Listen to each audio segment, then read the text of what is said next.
chat. Believe me when I say that all, that all matters, that all helps. And so thank you. I'm going to keep doing my thing and to keep pushing forward. Always. And like I said, just some growing pains, but we'll be fine. We'll be back to our regular scheduled program before you know it. Until then, I hope that y'all stick around for the ride. And that's all there is to it. That's all there is to it. I'm very lucky. I'm very fortunate. There's no getting around that part. And that's something I do not forget. That's something I do not downplay. All right. Thank you for helping me stall here. And we're good to go with all the live chats. Awesome. Everything should be set up to the appropriate name. All right. Thank you so much, Obsidian Flint, for the flower. 30 jewels. Thank you so much. All right. Pancho, appreciate you. Let me know, what your students say. That means the absolute world to me. Thank you so much. I'm humbled, sincerely. That makes me want to be able to make sure I make time to work on edited scripted content. Ukayas Naka. Yeah. So I tried DMing you on Patreon. And then I know you were, I think your friend requested me on Discord, and I accepted that also. Oh, he messaged me at the, okay, yeah. Okay, cool. I try to be on top of the Patreon. I sincerely do. It really, I can't express how much it helps. So I try to make sure that I'm always responding there and I'm on top of it. It's weird. I'm not great at responding. Is Saturday stream going to clash with book club? No. No, I wouldn't do that. I'll make sure it won't. But remind me when the book club is. If I could sleep in, awesome, because I wouldn't be putting in hours. We're not starting with this though. We're starting with this nonsense. Jeez. Listen. When it comes to acting abilities, I think he's all right. He was decent in the menu. He was completely perfectly casted and outstanding in Romeo and Juliet.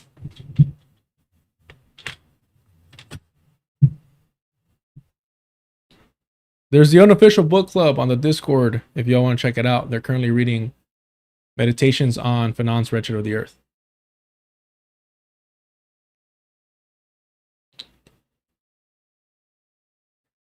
I want to say I want to say it's 12 your time or my time. Sorry. So Mario Bros movie, Luigi Mario, yeah, all that stuff. But he was just perfect in Romeo and Juliet. Almost, it's just a weird how perfectly cast he was for that movie because, okay, yeah.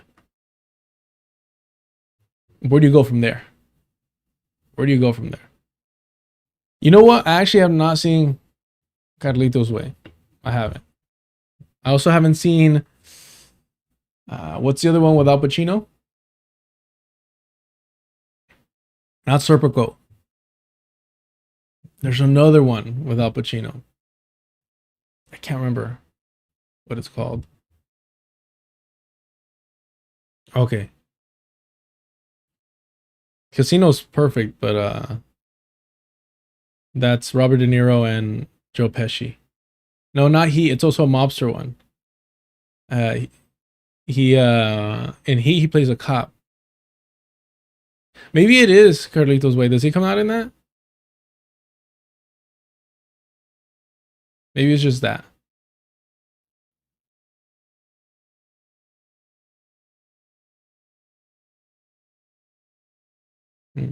All right.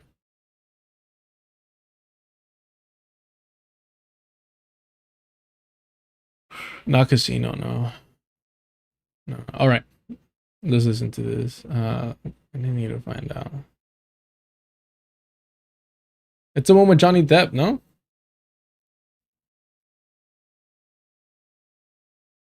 Donnie Brasco. Donnie Brasco. That's what it is.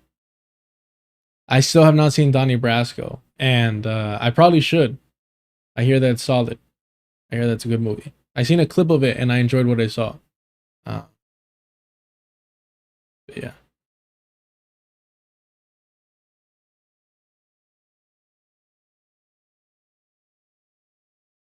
All right, let's get to this. Let's hear this master. It's Latino representation over here. Yeah. Socialist programs are important, like the post office, like the police department, like the fire department, like your social security, like public education. These are socialist programs. It's not, I'm a Democrat, socialist Democrat. So, yeah. You are. Socialist. Yeah. First time I hear that from you. Yeah. Is that a change? I mean, I've always. You'll be voting for Democrats, I'm guessing. I've always voted for Democrats. Yeah. Look, there's a moment here where, right before the sip of water, he looks at Jorge like, all right, let's go, homie. Because, I mean, realistically, Jorge Ramos is fairly conservative. But obviously, when you're squaring up with somebody like Donald Trump and that whole kind of that show, it seems like he's more to the left than what he really is. I read one of his books. Really overhyped figure in Spanish-speaking media that's centered and directed towards like a U.S. audience in a way.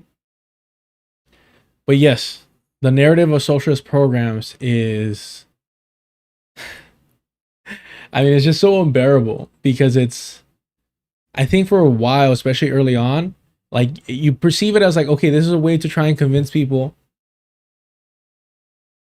of why this is beneficial, of why the government should run things.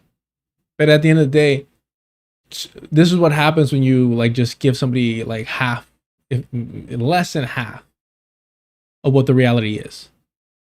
And the thing is, unless the workers, are in control of the means of production, and then it's a worker state, all these examples are pointless unless you're saying, okay, give your little example and say, but in a society controlled and ran by the working class. And in order for a society like that to exist, there needs to be, workers uniting against the capitalists. In order for their success to be maintained and to continue and not to collapse either through external pressure or internal, there needs to be, and not, look, we're going to get to the trot thing later, but there does need to be a constant revolution in the sense of consistently battling the reactionary bourgeois capitalist forces. That's just a reality. They're never going to stop. I mean, they're always going to want, these are greedy, inhuman individuals. They don't even know how to share. They don't know what little kids know, what we teach children to do, which is to share. It's that simple. It's not, if you want to give, socialism is fucking firefighters who are aiding and abetting now ICE. I'll keep it simple too. You have grown adults who are so greedy, they don't even know the basics of sharing, right? They shouldn't be trusted with any power, any type of influence, if they couldn't make it past like a kindergarten class. Where's that sip of water right here? And again, understand, there are a few individuals as performative as John, like anywhere. Like that, he's, for the longest, this was pretending to be Puerto Rican. I'm pretty sure he's like he's Central American, no? ¿Es de Honduras o de dónde es? John Leguizamo.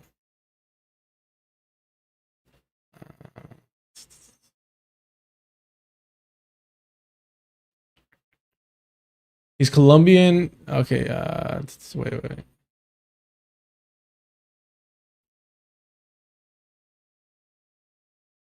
He's Colombian, that's what it is, right? Yeah. He claimed to be Puerto Rican his whole career. He's not Puerto Rican, he's actually Colombian. Yeah, man. So who knows how much knowing where the wind is blowing is, occurring here with John. From you. Yeah. Is that a change? I mean, You'll be voting for Democrats, I'm guessing. I've always voted for Democrats. Yeah, my whole life. But I've always had socialist leanings. I've always felt like it was important that everybody have access to the same things. I felt like education shouldn't be a privilege; it's a right. Medicine is not a privilege; so it's a right. So now you're openly a socialist. Yeah, I'm a democratic socialist. And again, making sure to add democratic in front of that. He's asked specifically, so you're a socialist, because that's the role of Jorge Ramos. He's got to check. He's like, whoa. Hold on, I got to go report back to Miami, Chico. I mean, what's going on here? Look at him, man. He's locked in. He's like, hijo de tu madre. It's like, don't do this to me. I was not ready for this. I thought you were just pretending to be a liberal. And so he's got to ask, wait, are you a socialist? Of course, to allow John to be like, no, hold on. I'm not a socialist. I'm a democratic socialist. But yes, he does look pretty upset there. It's a right. So now you're openly a socialist. Yeah, I'm a democratic socialist. Yeah. Well, he asks you if you're a socialist, and you say yeah. And then you add, I'm a democratic socialist. So just cover your ass and make sure you're safe for when this trend disappears. And I know it might seem like I'm not giving John here a fair shake. But again, he is one of the most obscene opportunists in Hollywood. And hey, credit to you. You're doing what you got to do to stay relevant. Again, I think that he is talented, but very limited as well as an actor. And you can only do so much with his skill set. And he was there. He was around. Before DEI came and ruined Western civilization, if we're being... So, credit to him for that, for surviving, for being a survivor, for taking on Puerto Rico and the image and then being exposed. I mean, very reminiscent of like Carlos Mencia, which everyone knows was a joke thief. But keep in mind, his name is like Ned. It's not even Carlos, right? But they told him, hey, it can't be Ned. You got to play up the role, the part. And everybody assumed that he was Mexican. He's Central American. I think that's where I'm getting the Honduras part. But he's, John is a gross individual. And I've shown you all this before with his Latin American thing.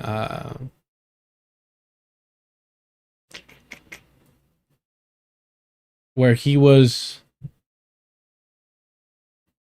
Let's see if I can find it.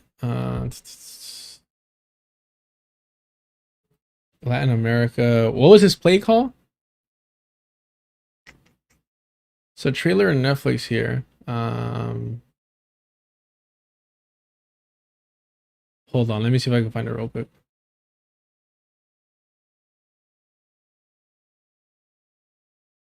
There's no transcript here for this.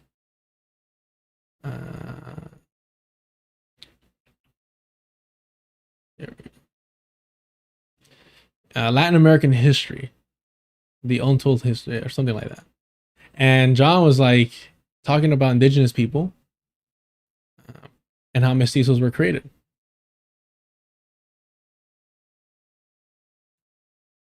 You say mestizos or you say Latinos? But I know it was on stage. And I'm trying to find it. I'm not gonna find it. My apologies, y'all. See a video. Maybe this.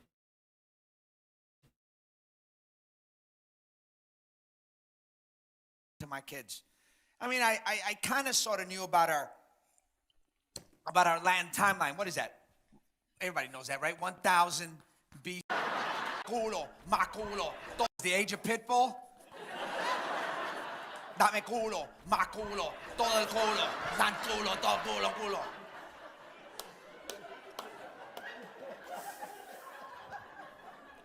But what happened in the 3,000 years between our great indigenous civilizations and us, man? Did we just stop existing? So, I had good reason to panic. Because as the great 20th century Spanish philosopher Santana once said, no, not Carlos, George. Those who cannot remember the past are doomed to repeat it, coño. Why is all our art called folk art, and then all of European art is called fine art? I mean, it's so basic. I'm sorry it was so low there, everyone. I really tried putting it up and I couldn't. But was it Latinos maybe? How Latinos were created, something like that.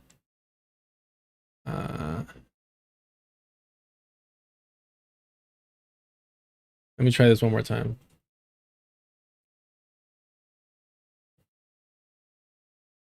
Butcher that.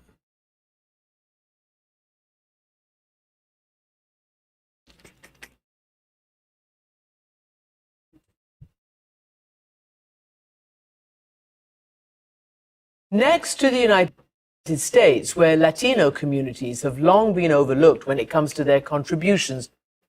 No, it's actually part of his play, and it's really annoying that I can't find it.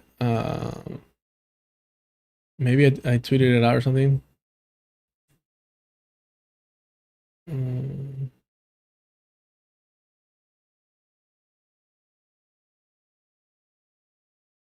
I put John Leguizamo Latinos, which is like going to give me 120 different responses. It's like the broadest search I could do, especially with him being in the Odyssey now. Which, who knows how he scored that. Maybe he did well enough. I mean, I don't think Christopher Nolan is going to cast him in something he's not equipped to handle. Oh man, this one over here. Look at this. Look at this. Happy Puerto Rican Day to all the great Puerto Ricans out there, to all the half-Ricans, and to all the sort of Ricans like me. Happy Proud Day. Woo! Wepa! Wepa! I mean, this is just... Look, there's one thing when like a community claims you and you want to pay respect for that. But it is a completely another one when you're trying to present yourself as something that you're not. And then doubling down on it. A sort of Rican. It's like, no. You weren't trying to present yourself as just a Latino. But you were actually trying to be Puerto Rican on screen. It's like he's trolling Puerto Ricans. I mean, look, I've actually never asked a Puerto Rican, how do you feel about Johnny over here? Not at all. I mean, it's never come up. He's not really a topic of conversation. But it's like, it's interesting. Any Puerto Ricans, let me know what y'all think about him in the chat. But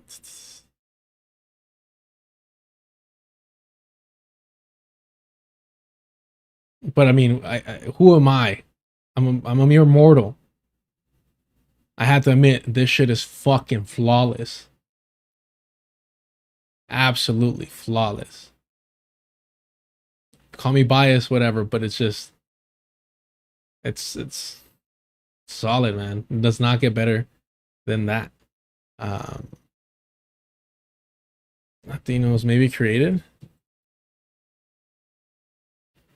He was also weird about like Latinos not getting enough credit, and it's like, what are you talking about, bro?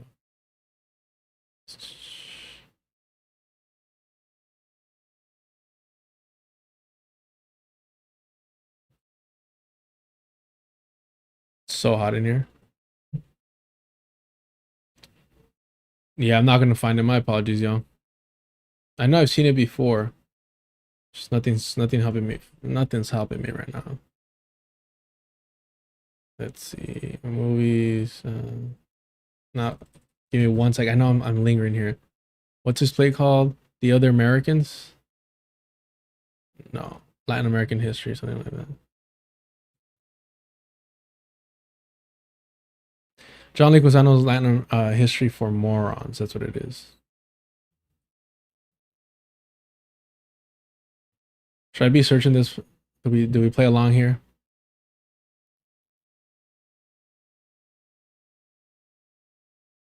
But there's one specific thing, maybe in the videos.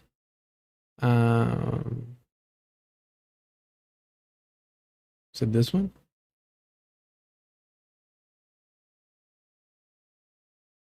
I can't stand this shit. Hold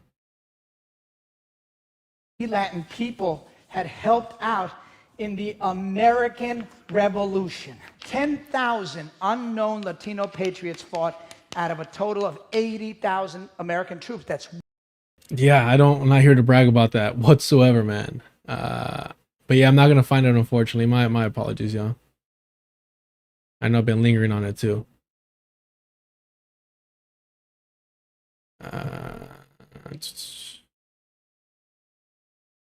Spaniards and Indians.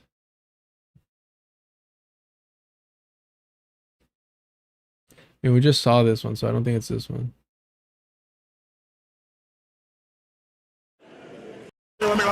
reason to panic, because as the great representative,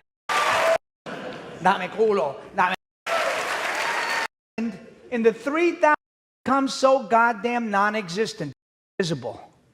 Good reason to panic, George. Their past are doomed, coño. I put a fatwa on that. Now I'm a self-professed ghetto scholar. So now I'm a self-professed ghetto scholar. I don't even know what's going on there. I think we're good with that. I think we're good with that. I don't even know what that was. I don't even know what that was. That was so bad. Never mind. I'm sorry for wasting everyone's time here. Let's move on. Jimothy?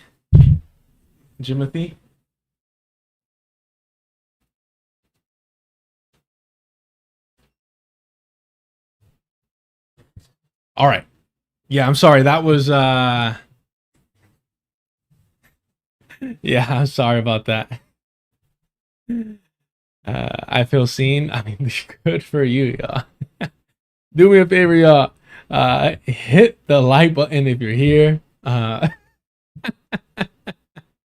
Yeah. No, this is a great way to start the stream there. Hold on.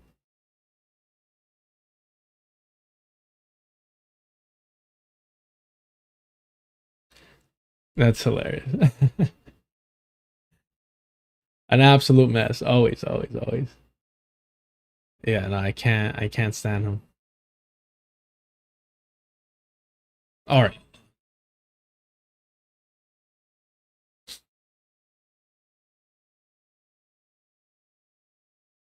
I've never seen, what is this? The Pest. I don't know about this.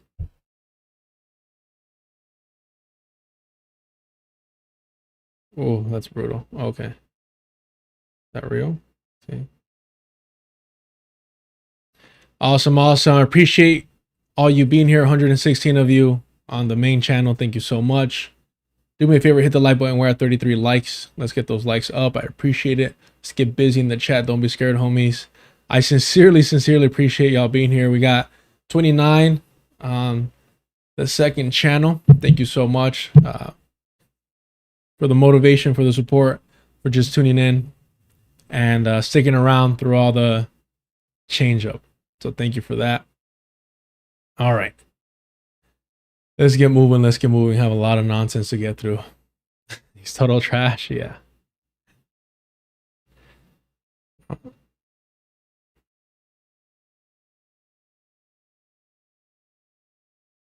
All right. So Pest is a movie or a play? What is this?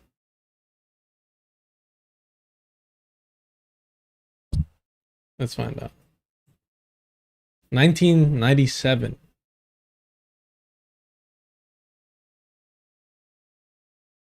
I have no idea what this is.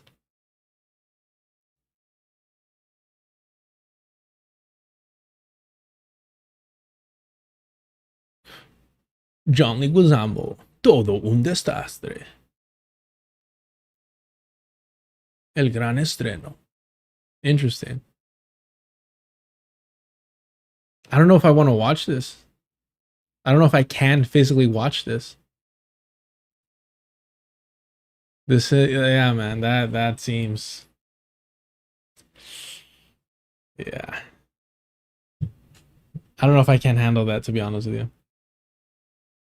All right. Let's get started with the fun stuff. We got maybe one article to read today. Yeah, we'll knock it out. We'll knock it out.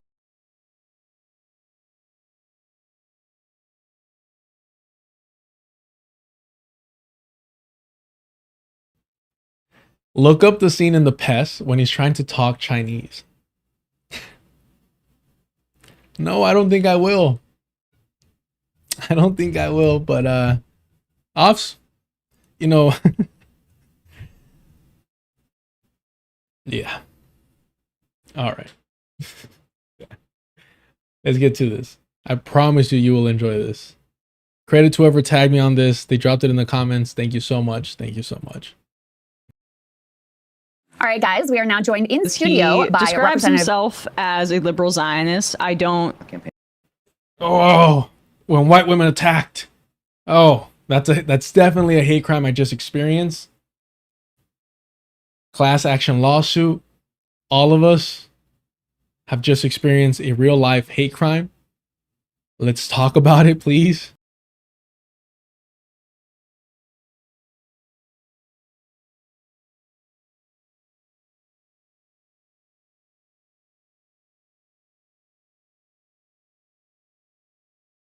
Of course it isn't. My bad. I forgot to double check this. Of course it isn't. This is what I meant to play. My apologies. Oh, Nipsey Hussle. R.I.P. What's he been up to these days? Nipsey Hussle's dead. Was it David who told me about that drop? I don't know. Yeah, I think it was. David told me about that, and I was like, wow, that is astonishing. And I'm going to work on the audio for all those drops. Promise you. All right.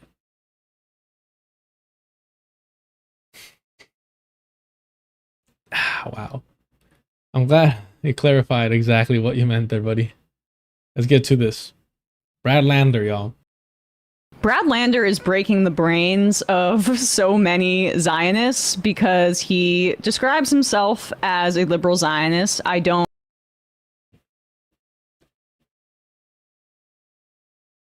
What just happened here, y'all? This is where we're at. This is what happens when... Oh, that's going to be way too high. Let me try this out here real quick.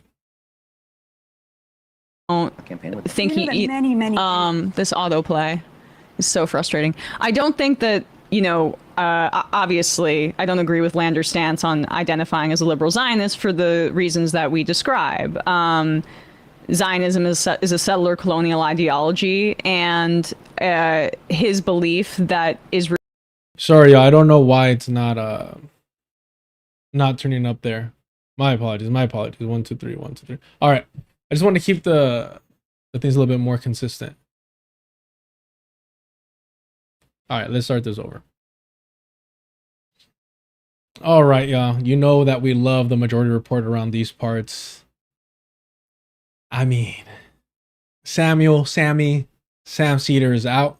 So that means that we get more wonderful analysis from Emma Vigeland, the most bland, stale piece of Wonder Bread tube, you know, imaginable.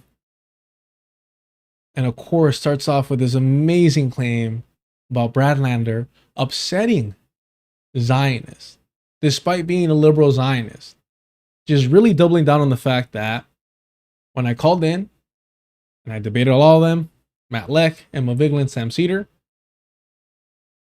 this is what I'm talking about. This is a liberal Zionist propaganda that they spread in real time. Let's hear them out. Well, just the genius of Emma Vigeland. Brains of so many Zionists. Brad Lander is breaking the brains of so many Zionists because he describes himself as a liberal Zionist. I don't think he this autoplay is so frustrating. I don't think that, you know, obviously I don't agree with Lander's stance on identifying as a liberal Zionist for the reasons that we describe. You don't agree with Brad Lander identifying as a liberal Zionist. What does that even mean? I'm sorry. You don't agree with somebody being a liberal Zionist? Or you don't agree with him identifying as a liberal Zionist? In other words, hey, Brad Lander, you're making shit more complicated for us to be able to support you, to save face in this situation. If you would only please play the game and not call yourself a liberal Zionist, refuse to answer the question, just like what's the doctor's name? Is it Saeed? Let's see. Where's he running? Help me out with his name. El Saeed, right? Abdul El Saeed, yeah. Just how he dodged the question whether or not the Zionist project has the right to exist. Emma Vigeland is out here begging, praying that Brad Lander would just take a similar deceitful approach instead of labeling himself, calling himself a liberal Zionist, because it makes it more complicated for them to show support. Very reminiscent of leftist mafia. I believe it was Mike Figueiredo from the Majority Report and Matt Binder, who were talking about basically, oh yeah. Sure, he's a liberal Zionist, but you know, come on. He's running in Michigan. Thank you so much. I don't agree with Lander's stance on identifying as a liberal Zionist for the reasons that we describe. Zionism is a settler colonial ideology, and his belief that Israel can be both democratic and Jewish, I think, is a false one, because it also makes it so that Palestinians have no right to return to the land that they were ethnically cleansed from, and it backs up this kind of belief that for some reason in this conception of Zionism, or with Zionism as the ideology, that Palestinians and Israelis cannot live side by side, that Israel necessitates this apartheid and separation based on ethnicity and religion in a supremacist way that I think is fundamentally undemocratic and illiberal. So that is where the liberal values in liberal Zionism are contradictory. Yeah, and again, all this whole approach, you're going to hear from Matt Leck later. He very much, and they all do, all these liberals are like, no, it has to be a liberal democracy. Israel has to be a liberal democracy. That's called progress. Sure, you invade a land, you colonize it, you settle in it, you ethnically cleanse, you exterminate the indigenous population, you carry out genocide. However, at a certain point, you start granting these, backward indigenous people some sort of rights. And they have to learn to live next to you and act civilized and forgive you and, be unified as a country and let bygones be bygones. And that is progress. Right? Because that's what they did here. That's what they did here in the US. So they're like, the so-called United States, they're like, no. Sure, you might be in reservations that we pushed you into. Sure, You might be in the ghettos, as they say, that we pushed you into through redlining. But it's, you know, it's fine now. Now we can all get together. We can unify. We forget about slavery. We forget about genocide. We come together and we fight as, you know, the working class, a unified working class. Am I right? That's not too much to ask. Any other black folk want to engage in radical activist language in this fucking chat? That's all it is. And they feel this way across the board. From Emma Vigeland, Hassan Piker, Sam Cedar, leftist mafia, you name it. Yeah. No. It annoying you will definitely make me stop saying it that way.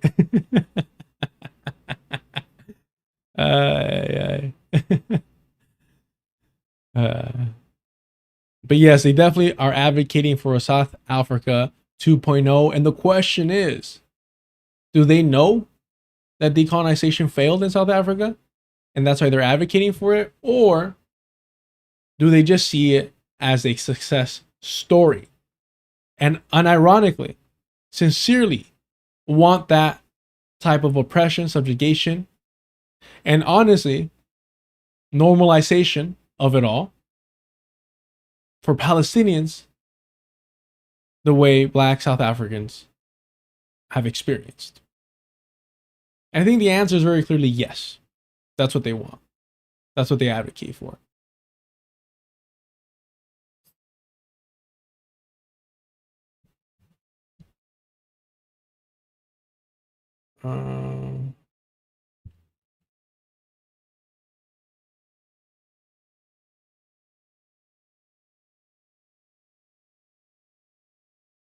I perceived Lander to be on a trajectory similar to that, like traveled by Avi Shleim, another of the Israeli historians, who was a two-state solution guy for a long time until ultimately coming into reality that there's one state reality.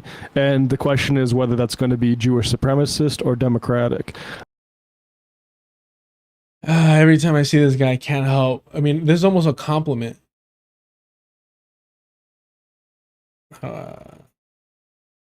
It's almost not fair, but actually, this is a perfect photo. I just can't help but to see this. Every single time. Just hold on tight, bro. Just hold on to it. Just as much as you can, hold on to it. I don't understand it. I told y'all. If this starts to recede, if this starts to go,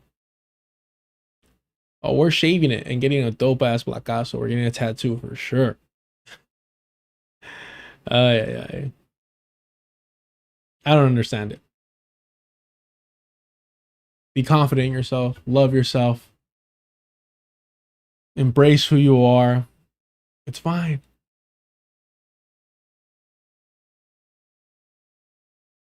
I think last time I compared him to Vegeta, and I just don't want to do that to the GOAT. I really don't. Let's get to this. Reality, and the question is whether that's going to be Jewish supremacist or democratic. Lander's a politician. Yes. So he's. I honestly don't know what he believes in his heart, exactly. But I think he's a. I honestly don't know what he believes in his heart, and Emma Vigeland's like, exactly.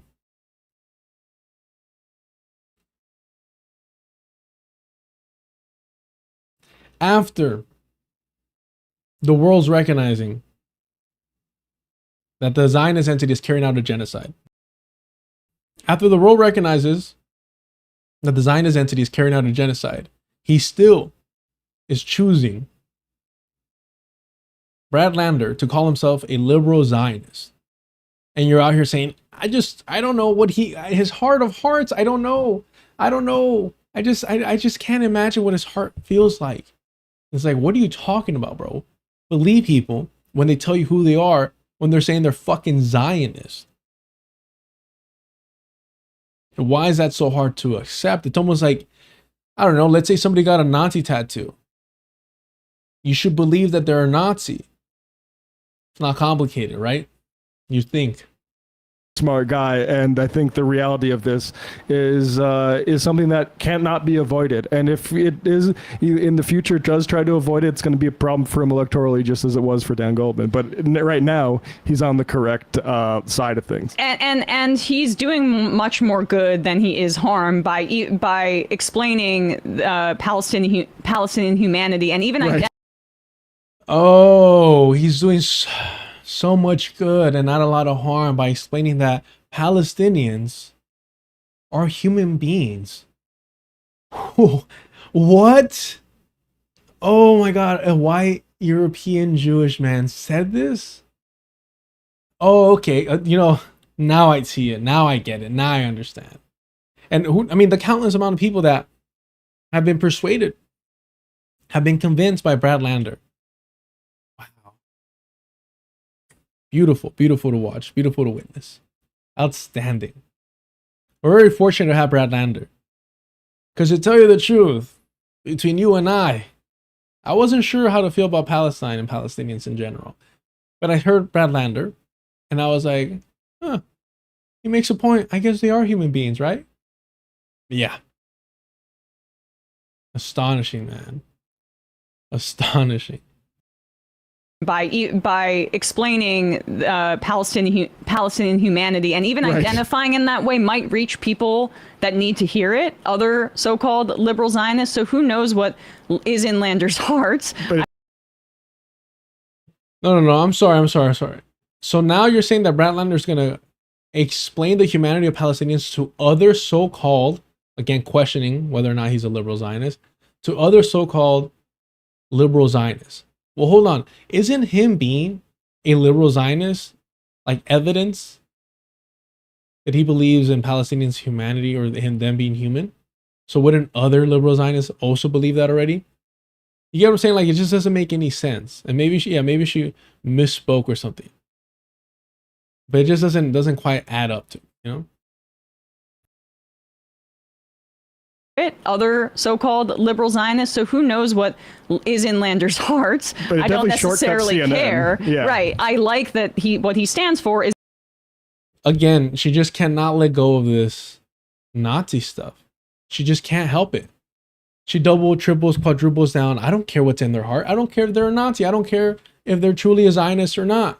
What I care is about their voting record, right?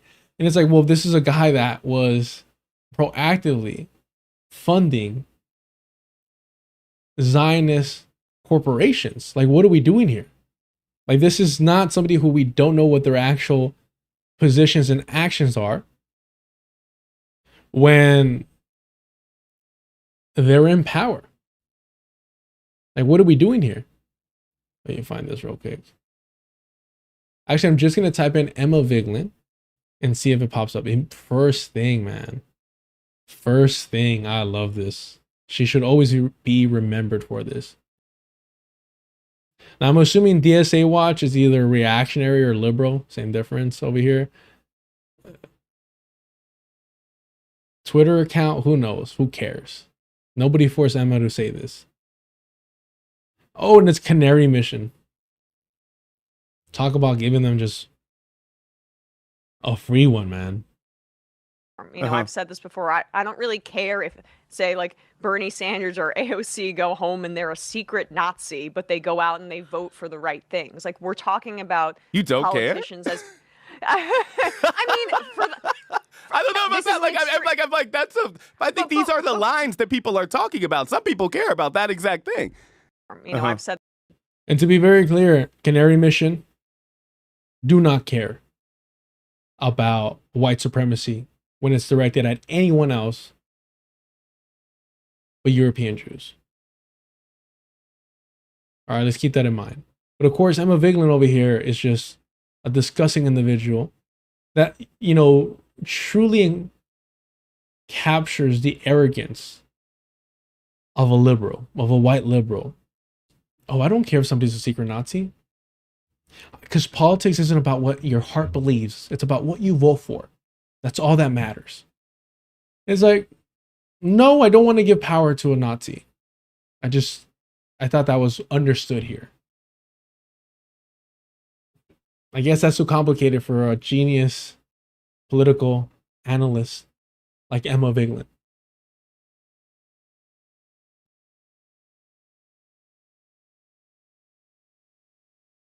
I just saw this and we got to watch this. So sorry. We cannot afford to leave Tennessee behind. We cannot afford to leave Kentucky behind, Alabama behind, Mississippi behind, Georgia behind, South Carolina behind. We cannot afford to leave Tennessee behind. We cannot afford to leave Kentucky behind, Alabama behind, Mississippi behind, Georgia behind.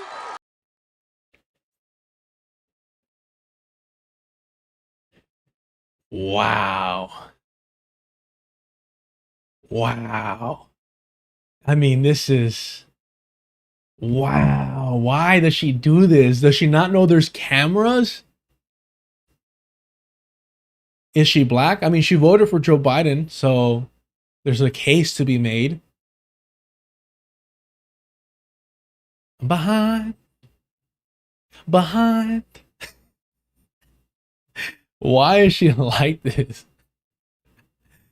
Why can't, like, look, you're already popular, your seat secured, you're young, you're brown but not too brown, you're attractive. Like, why do you need to go to these extents? I don't understand it. I don't understand it at all. Where is it? Oh, here it is. You know, another favorite one. I'm proud to be a bartender. Ain't nothing wrong with that. There's nothing wrong with working retail, folding clothes for other people to buy. There is nothing wrong with preparing the food that your neighbors will eat. There is nothing wrong with... I don't know why you could barely hear it. Let's see. What is this?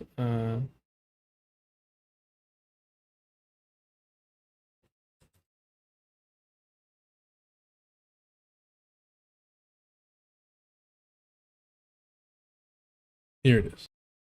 This is what organizing looks like. Right. This is what building power looks like. This is what changing the country looks like.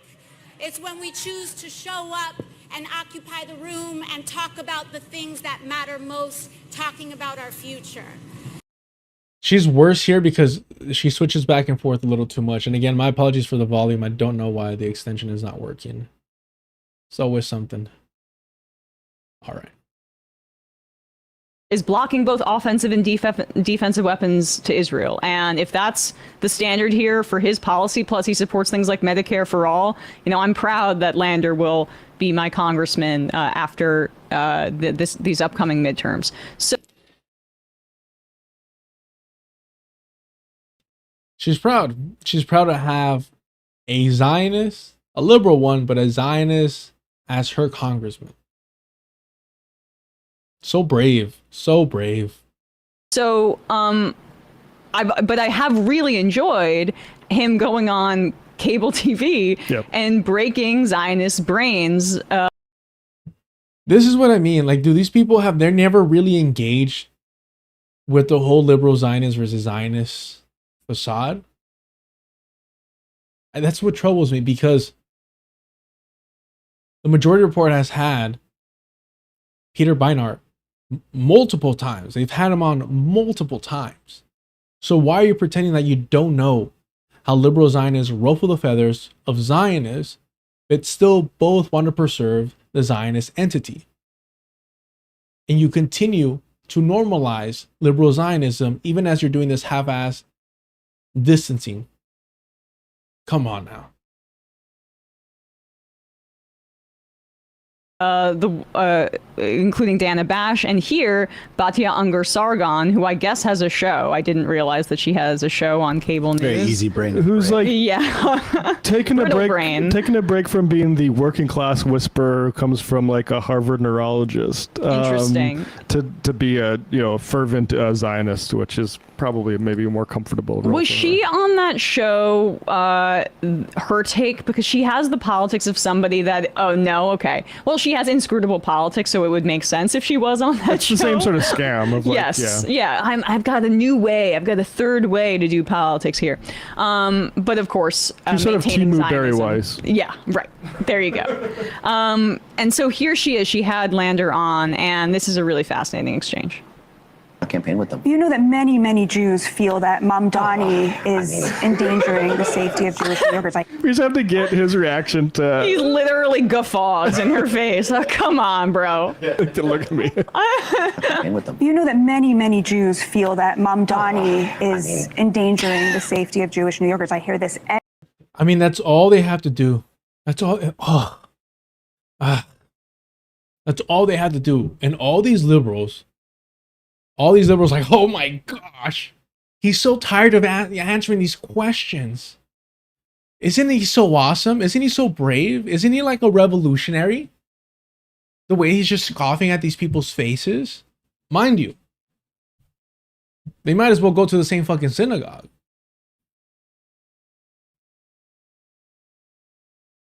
At this point, what the fuck is the difference?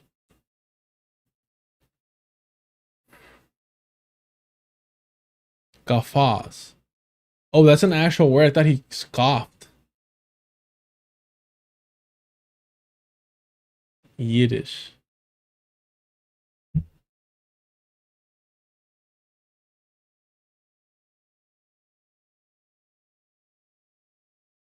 A gufa? A loud or boisterous burst of laughter. All right, sure. Of Jewish New Yorkers. We just have to get his reaction to. He literally guffaws in her face. Oh, come on, bro. Look at me. Is it common? Is it like an East Coast thing where you just pick up like Yiddish words, or is this because Sam's like her boss? I'm sincerely asking. I know.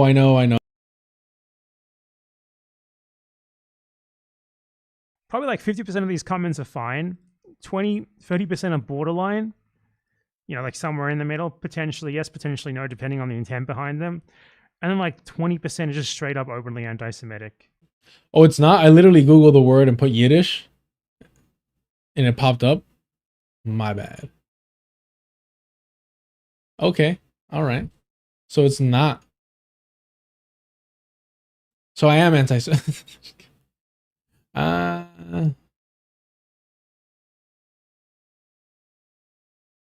Yeah, I guess not. Huh. All right. Edit that part out. Cut it.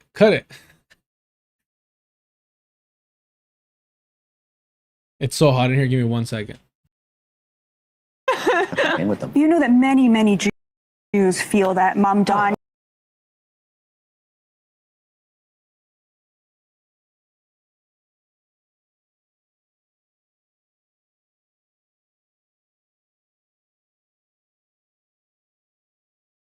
My bad, y'all. My bad.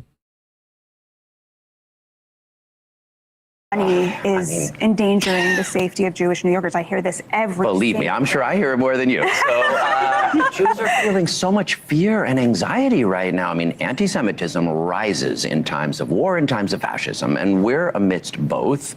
And you see it, I think, most dangerously on the right, but you see it on the left as well. From both. There's no doubt from it's coming from both places. Two people because he thought they were Jews in D.C. He chanted the same thing you chanted: "Free, free Palestine." I mean, that's vile, yes, but there's a big difference. I mean, that was vile anti-Semitism, and I called it out the day it happened, and I try to do it every time when people graffitied the homes of the board members of the Brooklyn Museum, and I thought they were targeting them because they were Jewish, not having anything to do with policies toward Palestine. I'll call it out. But yes, I'm for a free Palestine because I don't think Israelis will be truly safe until Palestinians are free. And to me, there's just no contradiction between standing up for Palestinian human rights, as you have done. I mean, when you supported Isa Amro. And on this very show, we're calling for people to pay attention to the protest in Gaza right now against Hamas. I mean, Brad Lander literally says, we have to give these savages some rights in order to keep the pure, innocent, human, civilized European colonizers safe, to keep Jewish people in the Zionist project safe and secure. That's his fucking position.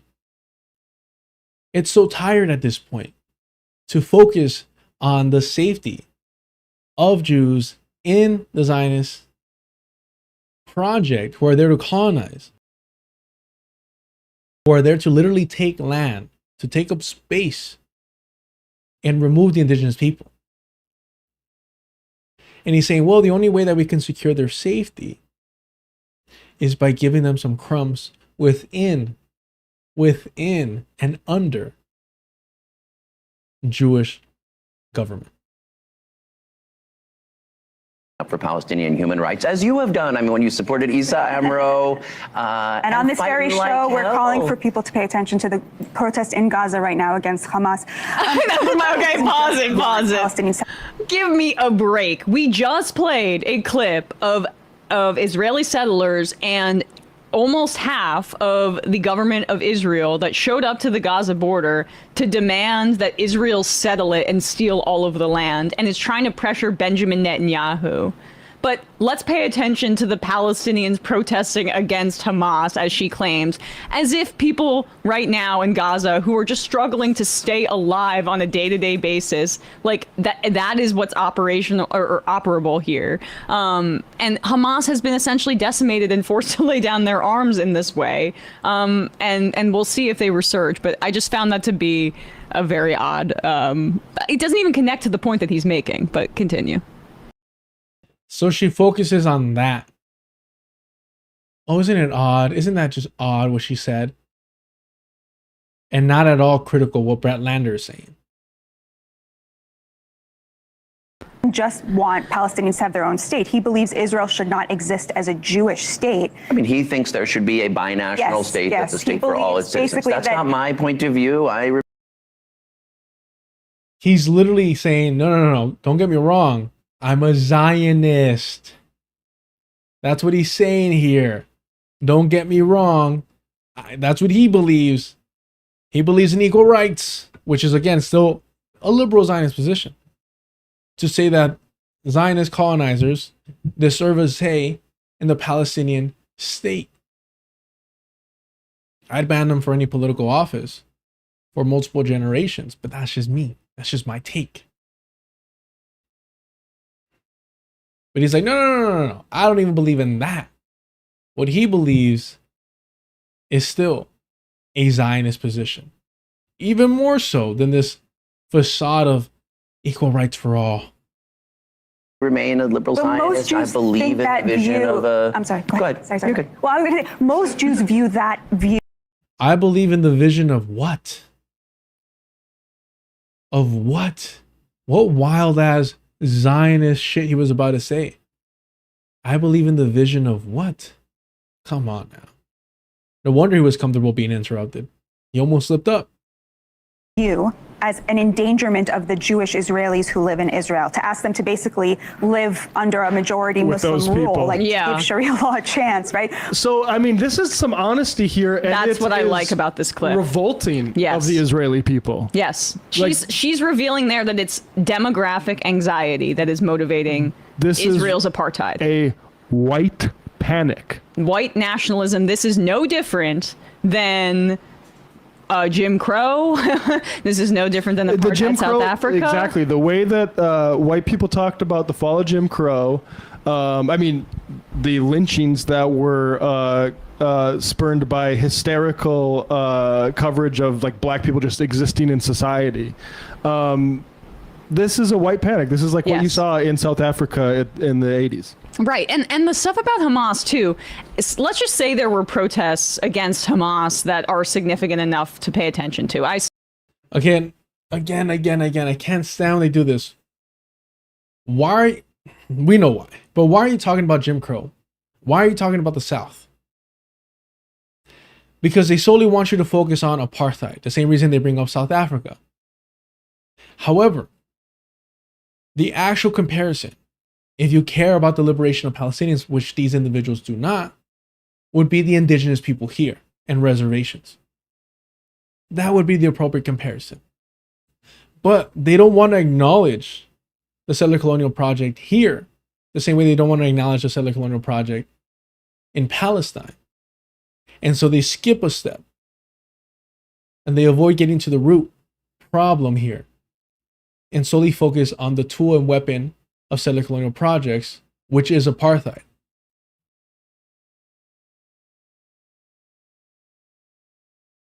Still don't think that this is anything except a Zionist fantasy, but let's just contend that that's the case. Do you think that this would be Palestinians essentially saying that we should have no civil society or armed resistance whatsoever?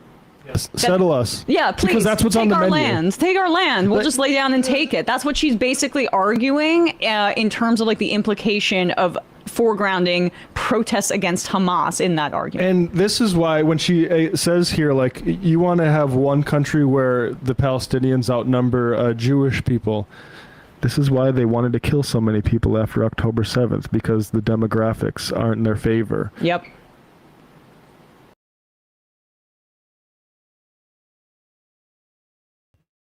And so when, I was debating them, and for those of you that haven't seen it, check out my debate with the Majority Report.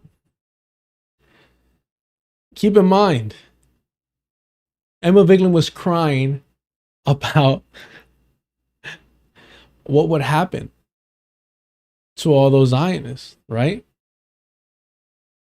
So if you have in a system where your whole focus is to achieve a numerical majority, wouldn't the solution for that be not only the right of return, but for those invaders to be removed? Wouldn't that be like the obvious position to take? Well, not for Emma Vigeland. Of course not. Instead, this is her position here. This would be great. Yeah, I mean, when people ask the question, does Israel have the right to exist? Of course it does. Of course people in Israel have the right to safety. Of course, because it does exist and because people live there. That's why they have the right. Because saying that it doesn't exist would mean expelling, 9 million Israelis that live there? No. The point, though, is that does it have the right to exist in a way that is a permanent apartheid state and an occupation where there's 2.4 million people plus that have no rights, don't have rights of movement, don't have rights to drive on certain roads, only Israelis have that right, don't have rights over their water supply, over their electricity, over their futures, and I mean, no, Israel does have a right to exist and should exist because it does, but it needs to also include the rights of Palestinians. That is the central question here. And so when people ask that question, oftentimes they're asking, does it have the right to exist in an exclusionary way? And I would say that that is a violation of international law in the way that it has been conducting its business. Would be great. Yeah, I mean, when people ask the question. And please keep in mind, she's talking, and she's literally stated this before, of integrating Palestinians into the Zionist project. That's how much she prioritized and put significance in the Zionist project. That's the way that she words it. Oh, Palestinians, the indigenous populations, can be included into the Zionist system. That's what she's saying. And of course, she's concerned about what's going to happen to them? What's going to happen to them? It is really appalling and disgusting.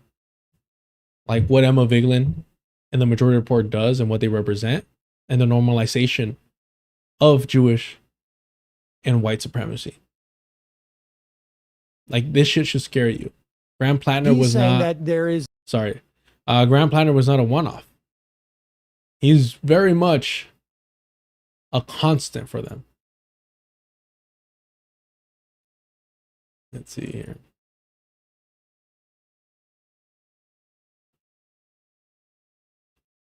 Let me find the. I know somebody was asking for him.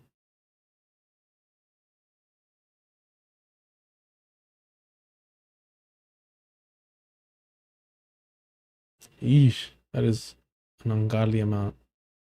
Yes, okay. Let's delete some here. Give me 1 second, y'all.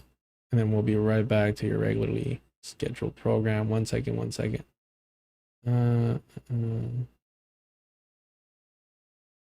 Actually, let's do that. Because this is... oh, not 6 minutes. Yeah. All right. Awesome. We'll move down. We'll move this down. How are we moving this down?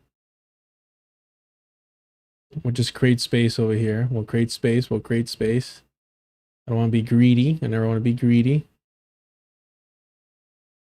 But I haven't done this, and I didn't realize I didn't do this. Give me 1 sec. Give me 1 sec, chat. Give me 1 sec. Be patient with me, please. I beg of thee. There we go.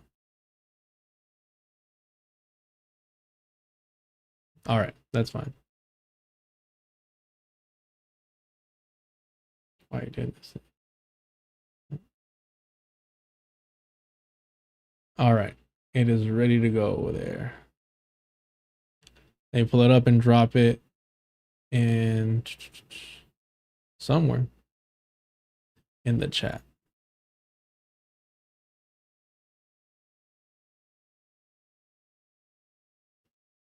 Here's a debate with a majority report.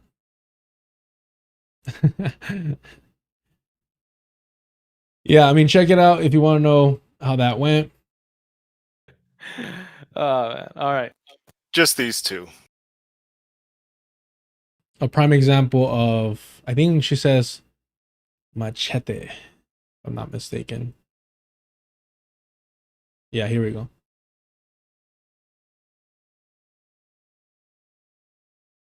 Because you cannot commit a genocide.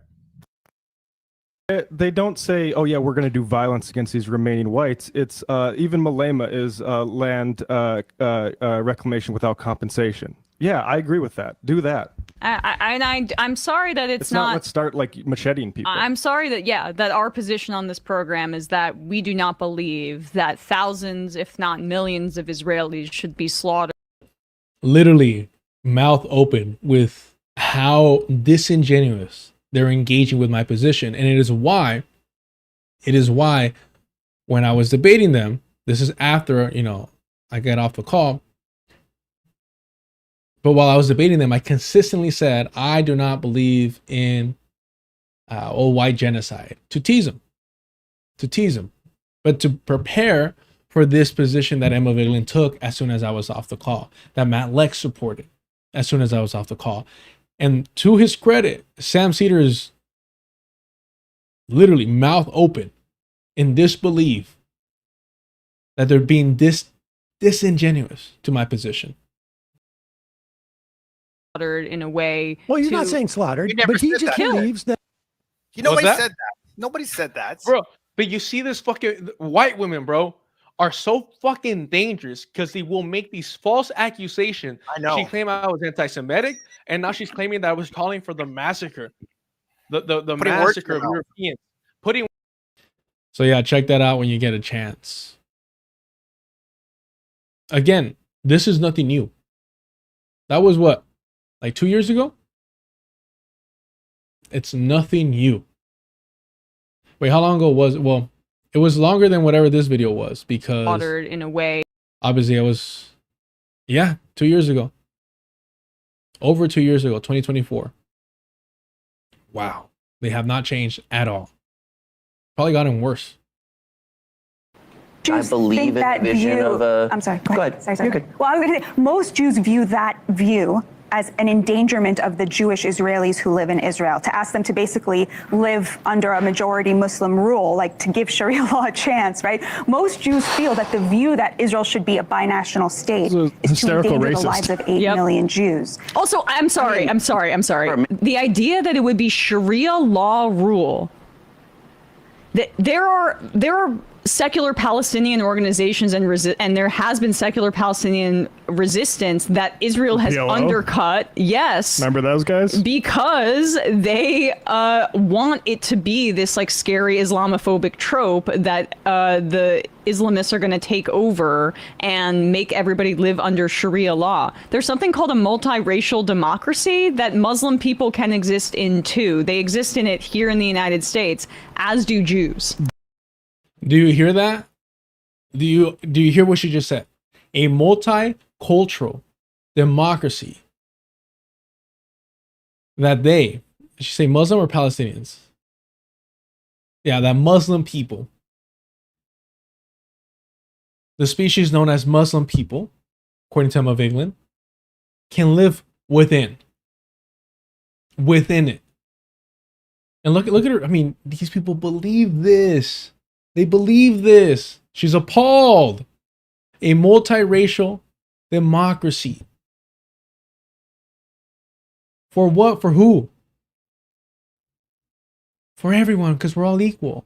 Conqueror, colonizer, and their victims all have an equal say in this liberal, multicultural democracy. How beautiful. And again, they push this because this is what they know as progress. This is what they know as civilization, because they have it here and they reap all the rewards of their ancestors being brutal, barbaric, backward, true savages, lustful, greedy, vengeful. I mean, literally demonic individuals. And that's what they want to see in Palestine. That all be forgiven and forgotten. Isn't that great? Isn't that wonderful? I mean, it's truly disgusting. It's truly absolutely disgusting, man. And they have no self-awareness at all. None whatsoever.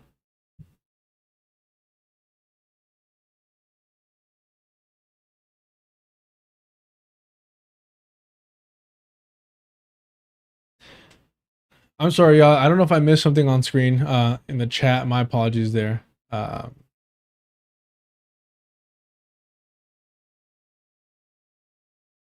do me a favor, y'all. If you want to support the channel, super chats, super stickers, and all the gifted stuff are turned on.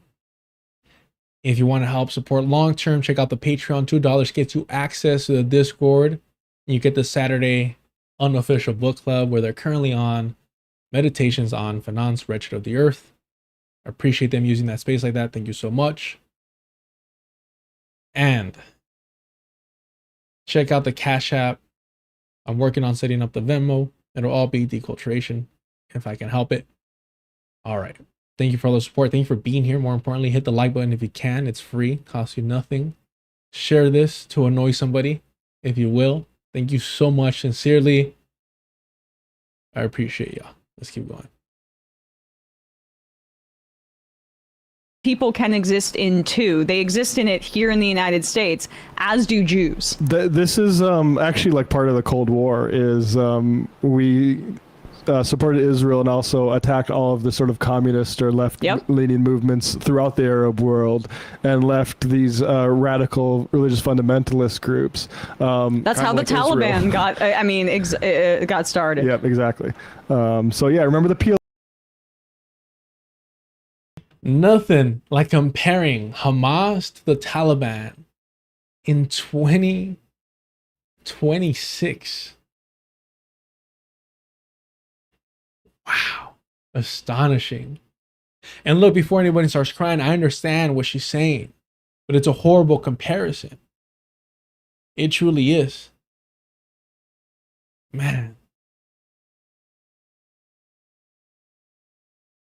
They were spoken about the exact same way Zionists speak about Hamas, is they just want to bomb us. They don't want to let us exist.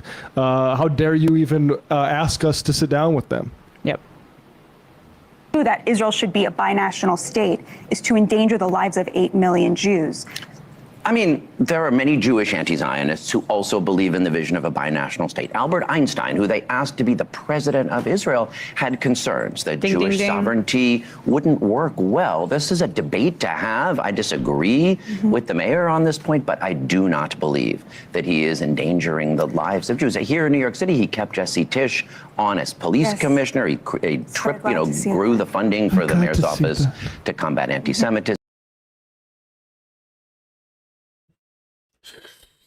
Where do we even start with this? One, I disagree. Doubling down on his Zionism. Two, hey, but check it out. He's so well behaved. Zohran Mamdani is such a good boy, so obedient that he kept Jessica Tisch on as NYPD commissioner, despite her spying on Mamdani and all the brown Muslims. He still knew how far he could go. In other words, just a performance. It's just a performance. And he's revealing it and using it to his advantage. That's why Mamdani is so useful. He's a brown face in a high place that's going to play the fucking game. And both sides, right? The DSA, Bernie Crat, Rad Libs can use him to say, oh, no, keep voting for the Democratic Party, it works. And these liberal Zionists can say, oh, see, they're not all lunatics. Some of them you can work with. Some of them are civilized. Yeah. How Israelis and Palestinians are going to learn to live together. And whether that's, as I think you and I think it should be, is in two states that each, Israel with a majority of Jews, but protecting the full equal rights of its Palestinian citizens, and a Palestine with a majority of Palestinians, but there'll be some settler, minority Jewish members there. That makes sense to me, but there's people.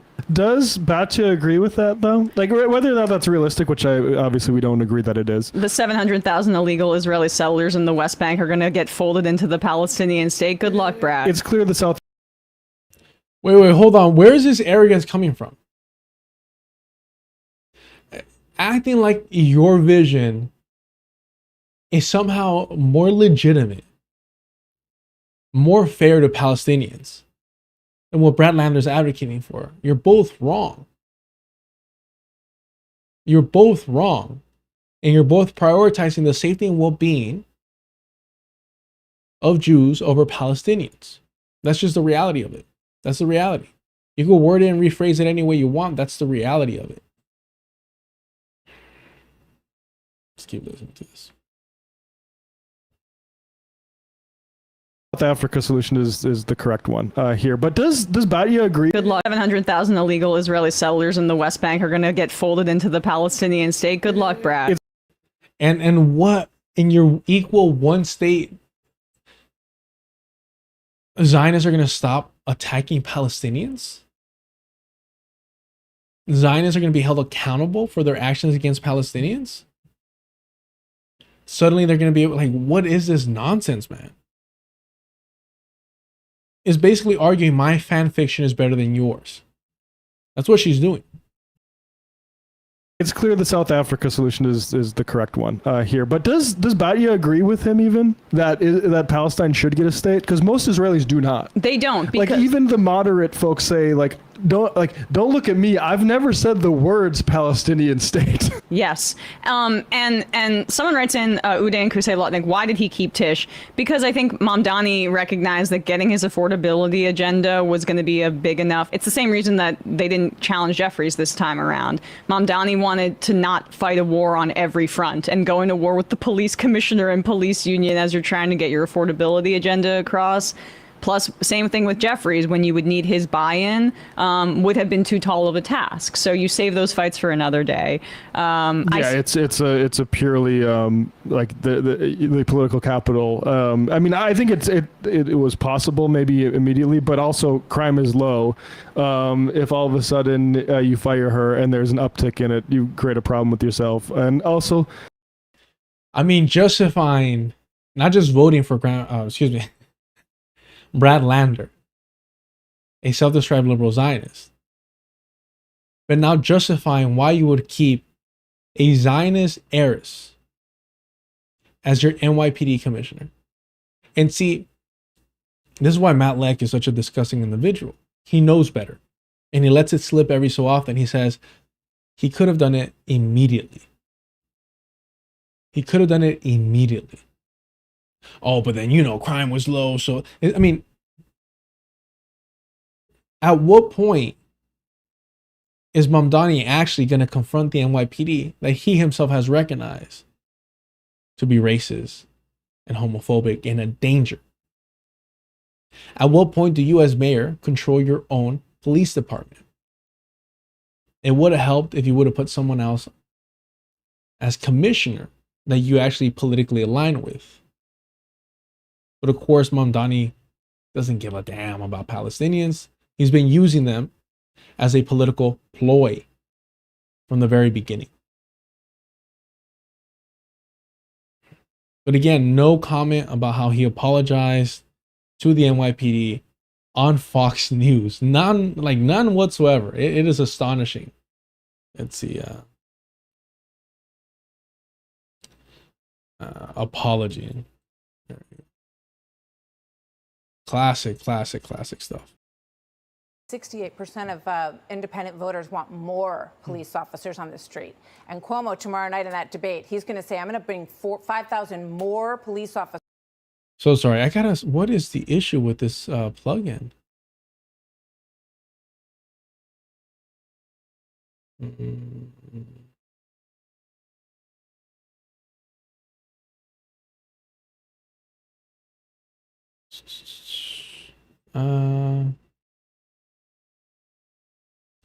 Yeah, I don't know what's going on with it.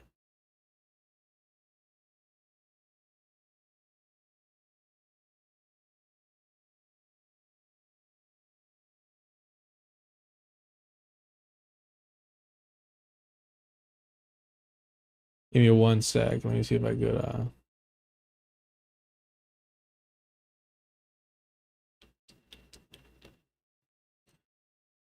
why aren't you letting me download you? Oh, there we go.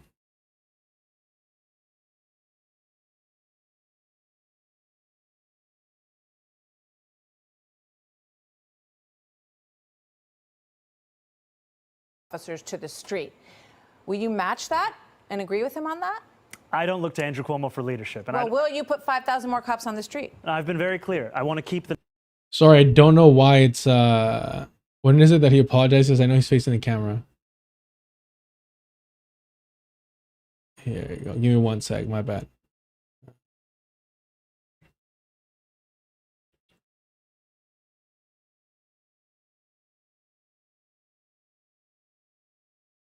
Here we go. I apologized for the language that I used, and I spoke to them about the fact that I want to work with them to deliver public safety. Because what we're seeing in the city right now is we're asking officers to do nearly everything we can think of. We used to ask officers to focus on serious crimes. Now we're asking them alone. And you know what they told me? That 1 out of 3 of those, the person they're very, very dangerous interactions. You're going to send a social worker in there? You can always have a police officer actually come to address that. But look, you're saying, why aren't sort of 10 minutes things that... Police officer for the things right here, because this is the... about them. Will you do that right now? Absolutely. I'll apologize to police officers right here, because this is the apology that I've been sharing with many rank and file officers. And I apologize because of the fact that I'm looking to work with these officers, and I know that these officers, these men and women who serve in the NYPD, they put their lives on the line every single day. You could say the same exact thing about ICE, and they will, and they absolutely will. Onions at 3 a.m. Thank you so much for the star for 2 jewels. Thank you so much for that. The NYPD isn't particularly under control right now. Right. And so so that's a bit of an aside here, and it was also a way to try to defang some of these Zionist arguments against him. Not that Batya Ungar-Sargon is taking the bait there, but yeah, these questions have to be asked. With say you support a 2-state solution, okay, so then you support full statehood, right, for Palestinians? They would say yes. They can have a military and like an airport and stuff, right? Right. That's that would necessitate them having a military and an ability for them to defend themselves in the same way that Israel does, and that is why the 2-state solution people, for the most part, outside of well-meaning people like Brad Lander, don't act. Oh, well-meaning people. Well-meaning people like Brad Lander. Right. The two-state solution people, for the most part, outside of well-meaning people like Brad Lander, don't actually mean it. It would also, in my view, So Brad Lander, unlike all the other frauds, liars, manipulators, he's a real one. He's legitimate. And of course, we have to trust Emma Vigeland's gut instinct because she was right about Graham Plattner. So we should trust her. necessitate the removal of 700,000 Israeli settlers in the West Bank and East Jerusalem, which Lander seems to think that they would be okay just, getting folded into Palestine and being minorities there. I disagree, buddy. It's like a little bit of political education for that. Yes, but again, what he's doing is a lot more helpful than it is harmful. Wow. So here's the criticism. And it's soft-handed. And then immediately goes to, but please remember, you got to vote for him. You got to support him because he's doing a lot more good than he is doing bad. No. What you're all doing is normalizing liberal Zionism. And that's how the Zionist entity will try and survive. The moment they remove Benjamin Netanyahu and they go to a PR fucking overload, that will be their last desperate attempt to try and bring back and re-embrace liberal Zionism. Because he's sticking to principles that are actually more important than whether there's a Jewish state in the Mediterranean. Yep. The full equal rights of its Palestinian citizens and a Palestine with a majority of Palestinians, but there'll be some settler, minority Jewish members there. That makes sense to me, but there's people promoting a binational state or confederation. Palestinians and Israelis are going to have to sit down at the table and figure this out. And by calling Palestinians and Israelis are going to have to sit down at the table and figure this one out. Where have I heard this before? Beirut is the most. Is it compromise? Is it talk? What are we looking for? Maybe sit? No?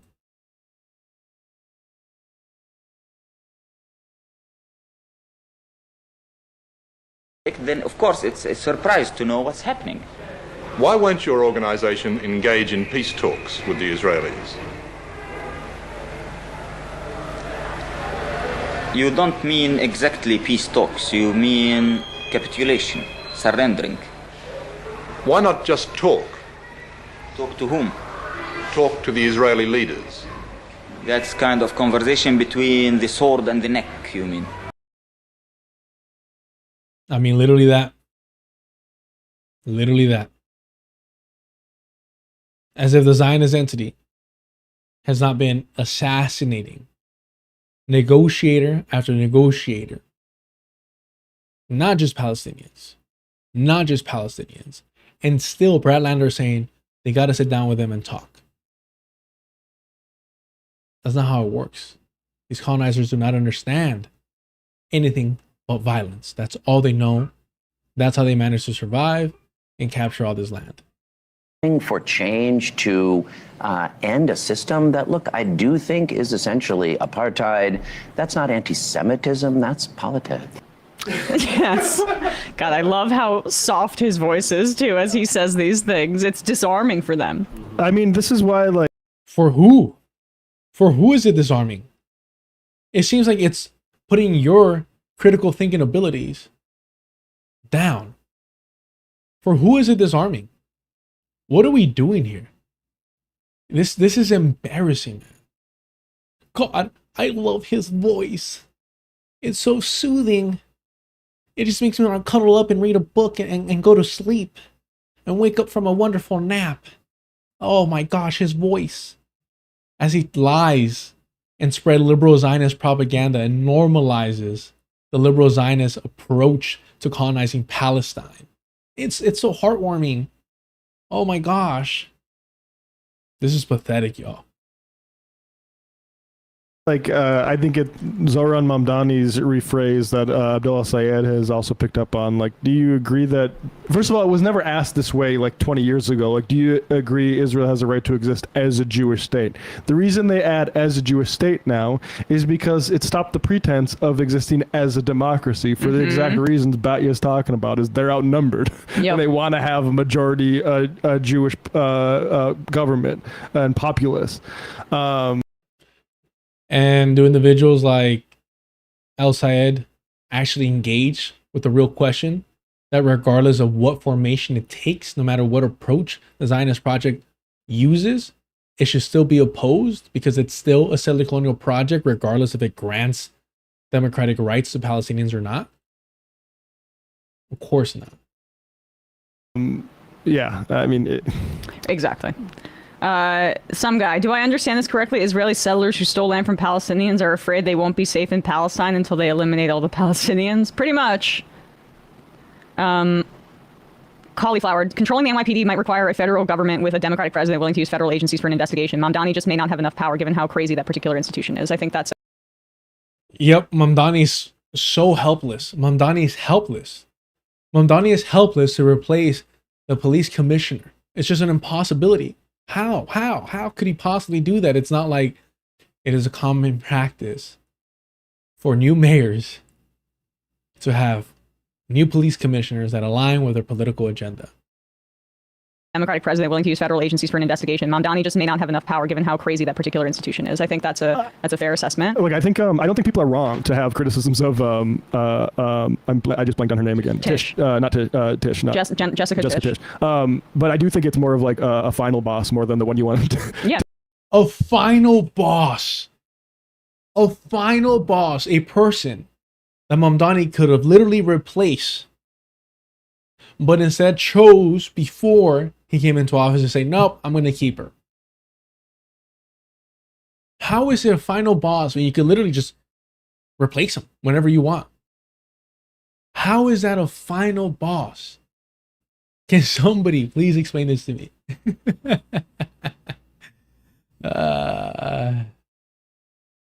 Wow. To take on at the very beginning of your administration. I just think that's reality, especially when you got a president like Trump and Stephen Miller and stuff who will use any opportunity to try to like bully with the feds. Zohran is probably also calculating that he needs her and needs NYPD collaboration if they're going to combat any ICE operations in the city. What the fuck is wrong with these people? Sincerely, what is wrong with them? To take this approach, to take this position, is just disgusting. When Tish has publicly stated that she has worked with, that they will continue to work with ICE. Like, we know this for a fact. How can this be your position?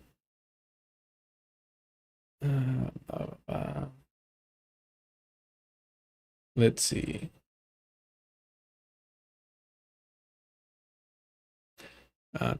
She's lying. Where is this?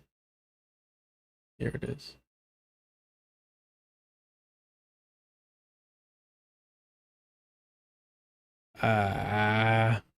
Give me one sec.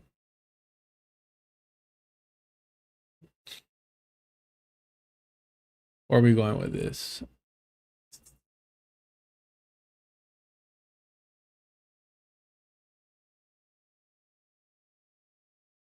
Nope. Give me one sec. Okay, one sec. We'll find it. We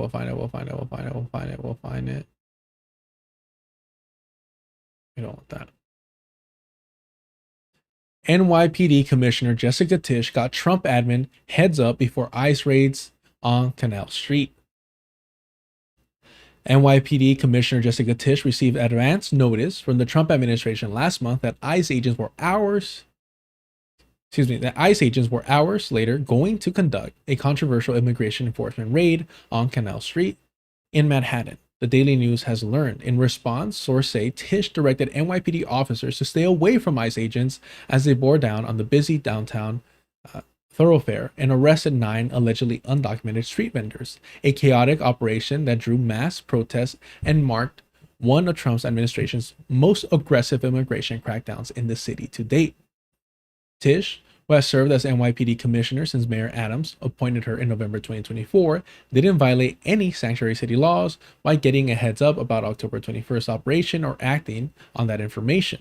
In fact, an NYPD spokesperson said Thursday that Tish ordered officers to remain on the sidelines in order to comply with such laws, which bar the city from helping the feds with civil immigration enforcement and, conversely, to also avoid any sort of standoff between ICE agents and city cops.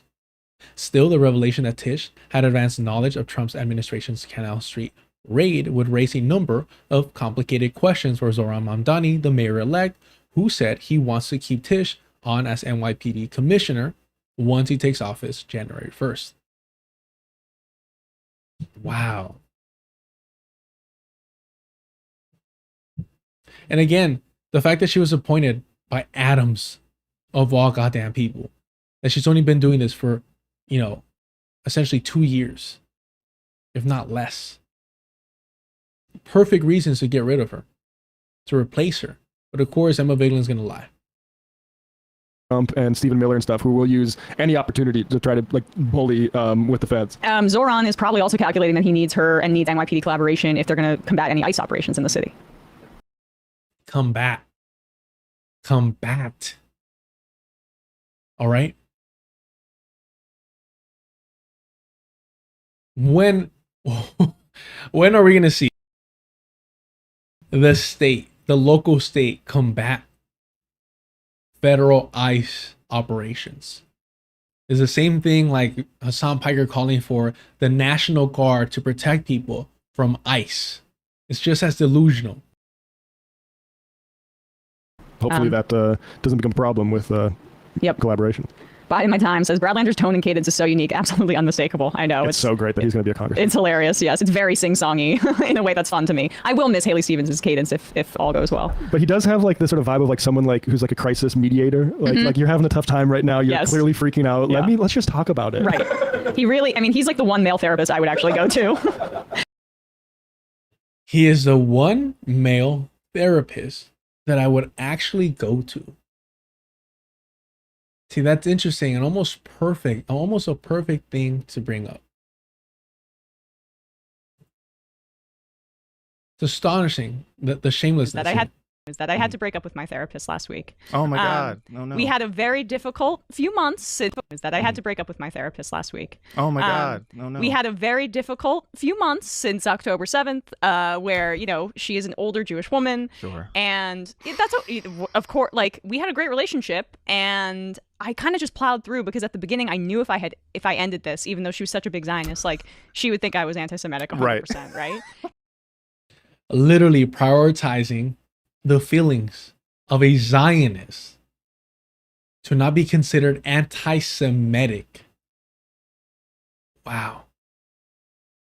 And I also needed her because I was depressed about the genocide. The whole genocide thing going on, yeah. And I needed a Zionist therapist because I was depressed about the whole genocide.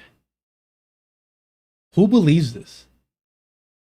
my friends, some friends of mine, kind of cutting me off because of my commentary on it and all that stuff that I need to talk about in therapy. But she wasn't probably the best person to be talking to. Sure. Our final conversation ended like this. I told her, look, it's one of the worst crimes that's being committed in the history of humanity that will ever live through this genocide right now. And she said, well, I want you to know that I would give my life for Israel.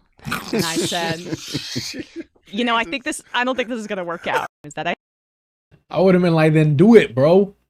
Strap up and let me see you in the front lines. Let me see you in one of those amazing, brave, extraordinary videos that Hamas drops. Please, let's see it. Make it happen. No one's stopping you, bro. Nobody, please. But this is Emma Vigeland. So I guess she has an affinity for Zionist therapists. Wow.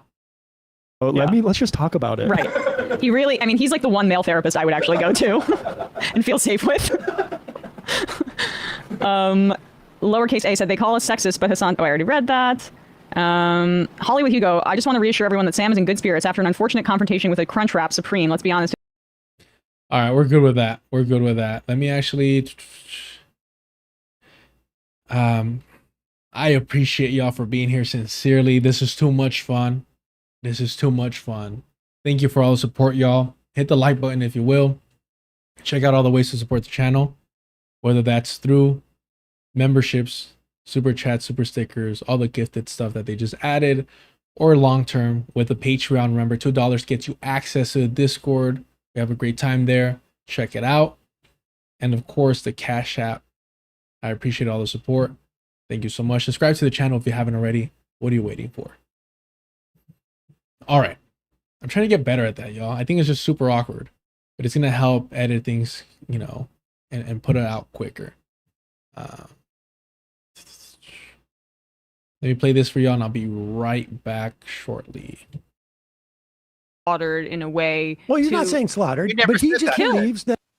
Nobody said that. Nobody said that. Bro, but you see this fucking white women, bro, are so fucking dangerous because they will make these false accusations. I know. She claimed I was anti-Semitic, and now she's claiming that I was calling for the massacre.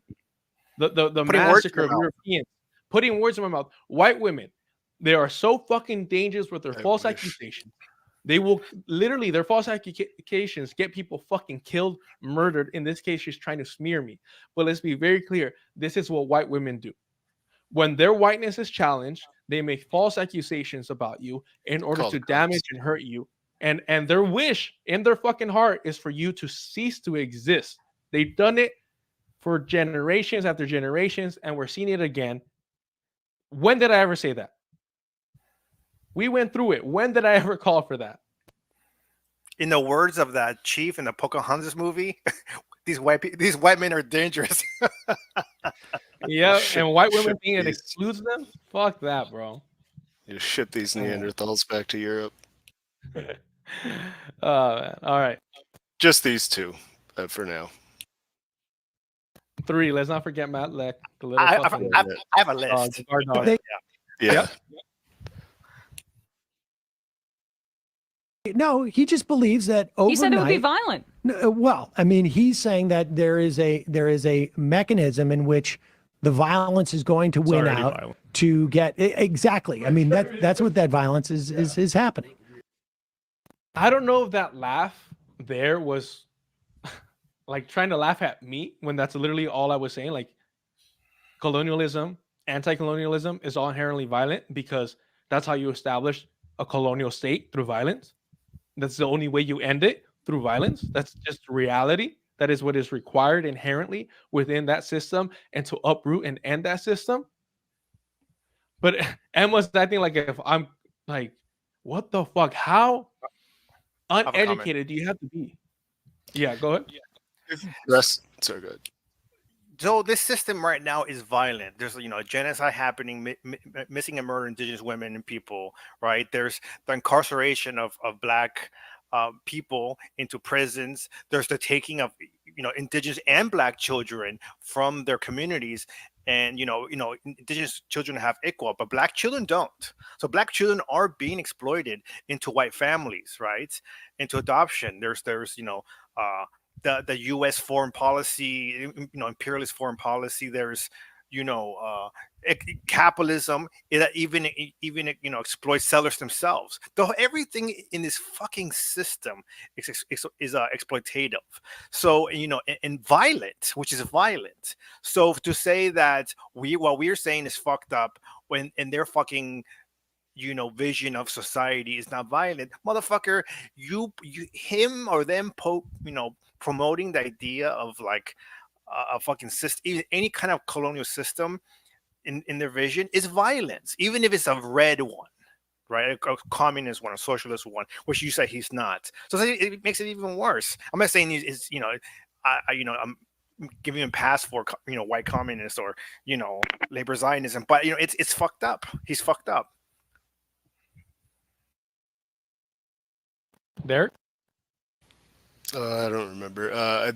Just that these people are white supremacists and they are colonialists. They support colonialism and settler colonialism, and they think Europeans are superior, and it's not much more complicated than that. Yeah, that's it. That's she wants to call the cops on you, so you get exterminated for being brown and threatening white hegemony. And yeah, that's she's a Becky and he's a Chet, and they're doing Becky and Chet shit. Yeah, she's a Becky that will sue and involve Mrs. Karen. Yep. Yeah, absolutely, and this is what is considered the rational left. 1.5 million subscribers, but they're a tiny channel, tiny. We already see it. But the idea that that there is someone who is interested in that type of violent revolution and has the time to... I'm not interested in it. If there was another avenue, awesome. I'm not interested in it. That is the reality. That's why I said I'm not advocating for it. That's what is. All right, we're wrapping this up here. Quote back to me something I said on November 1st, 6 months ago is... Can you believe that I quoted him, guys? How dare I bring fucking receipts? How dare I bring evidence of his Zionist propaganda? You cannot win with fucking liberals. Even when you bring evidence forth, even when you show them what they've said, make them admit their fucking words, it's still somehow wrong. How is that possible that he's complaining that I brought evidence forward? And I did try to call into the show earlier. I just couldn't get on. I could not get on. I had to use a different number to get on because the truth is I've called onto their show previously and I did the exact same thing, fucking embarrassed them. The difference was it was about the fact that this guy is fucking corporate approved because he used to have, an MSNBC gig. So I'm just saying, how can we trust somebody who calls himself part of the left, but is approved by, the corporate powers that be? Anyways, I had to use a different fucking number to call them. That's the only way I got on. So now I know for a fact that whenever I call on, I have to keep changing numbers in order to get on. But I'm a petty motherfucker and I'm a hater for fucking real. Like, that is my objective here. So I'll call them back again at some point and just continue to expose their fucking white supremacy. All right, guys, I think we should wrap up there. Any closing statements, Derek, Rick? Nope, good job. You did a great job on there. You said it's about all there is to say. And yeah, just got a couple of cracker blood vessels to pop, and that was great. It's great. It's good work. It's work that needs to be done. Yeah. Appreciate it. I will say I don't think you lost your shit, at all. I do think they were interrupting you and putting words in your mouth constantly. And that itself is infuriating. I mean, I deal with it all the time. So I do think that you weren't yelling like, you kept your cool. So, and you made them, like expose themselves. So, I like my crackers salted, so they can cry all they want. All right, and just to close out, and I appreciate y'all for being here. Just to show you where it all started, we're taking it back. Here we go. This is why I called it. I don't want to put any words in their mouth. I think this should be it. All right. Zionist, if you believe that Israel has you're not anti-Zionist if you believe that Israel has a right to exist. Do you believe Israel has a right to exist? I don't know about that. How? I mean, well, no. Like, I believe Israel has a right to exist. I just don't think it can exist as a Jewish state as opposed to a democratic one. Like, I mean, I think, you're, and I think we'll probably have a guest on in this in terms of like, the definition of Zionism is sometimes can be a little bit like sort of evasive. It isn't. It isn't. I don't know that I've ever really considered myself anti-Zionist. Because you're a Zionist. I appreciate y'all. Sincerely appreciate y'all sticking around. I've been having a lot of issues, man. And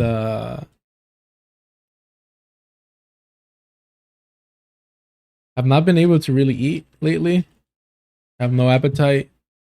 And once I force myself to eat, like I'm hungry, but I can't like eat. I don't know what it is. And I don't know, stress or something. And so I'm like force feeding myself. But it's funny seeing like feeling weaker, but also seeing like the portions that I was used to eating and not being able to get through it. And I'm just trying to like figure out what's happening and like just, you know, like get better, work through it.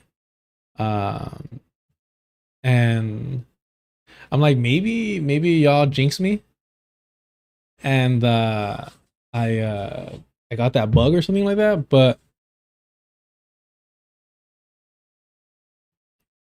TMI.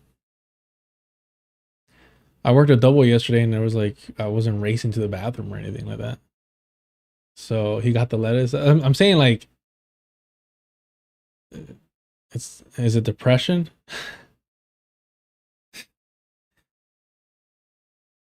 But yes, so I appreciate all the support. And I'm not doing this to like, I don't know, be mopey and shit like that. Just that if you notice my energy lower, it's literally lower. Like it's literally that. It's definitely like some anxiety stuff. I don't think it's my thyroid. There's just a lot going on and it's definitely a little bit of anxiety, but I'm not used to having that. I usually don't give a fuck about anything and just roll with the punches. I don't know, maybe I'm getting softer in my older age, something along those lines. You need a Zionist therapist. Yeah, I think I do. Yeah. Yeah, a couple of shekels here, a couple of shekels there. Ponte las pilas. You're right. I'm cured. Thank you so much for reminding me. Thank you so much for reminding me. Que me pongan las pilas. Ya estuvo. Mars, thank you so much. Lurking on my favorite non-parasocial Afro-Latino historian. Unfortunately, right Twitch. Yeah, I don't know what the trick to Twitch is. I guess streaming nonstop every day. It's definitely the lettuce. I didn't get lettuce. Like even this, what I have in front of me, it's cabbage, not lettuce. Is there a difference? I don't know. If I grab like a sub or something, it's spinach, which I know is also a risk. But I'm telling you, like I'm not. Maybe my symptoms aren't as severe as other people. I don't know. But what was that last like a month? It's all leafy greens. Okay, here's my question then. What happens if I continue eating it? Do I eventually become immune to this? I wish it was only the lettuce. Oh, I thought maybe it was only the lettuce. I don't know. But it really, just a lot's been happening. No way.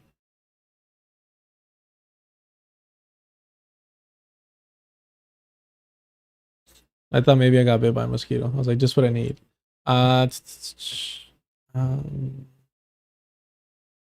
Maybe it's COVID. No, I would be fucking dragging myself like a corpse if it was COVID. But all right, let's get back to this.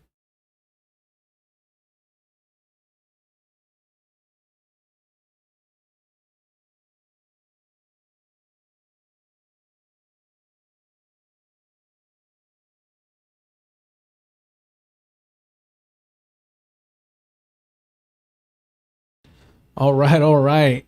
Here we go. Love to see it. Look, he looks so good, doesn't he? He looks so intense. And I'll be honest with you, this has like an AI veneer to it, right? Maybe I'm giving him a compliment. Maybe I'm like, oh, he looks too good. This is unnatural. But this, for me, this has a certain filter over it. Maybe it's just the lighting. I don't know. He looks menacing. His eyebrows are on point. I'm intimidated. The mustache to beard ratio is quite alarming. Maybe red level threat over here. I don't know. Will I ask him to step aside for a random search? Perhaps.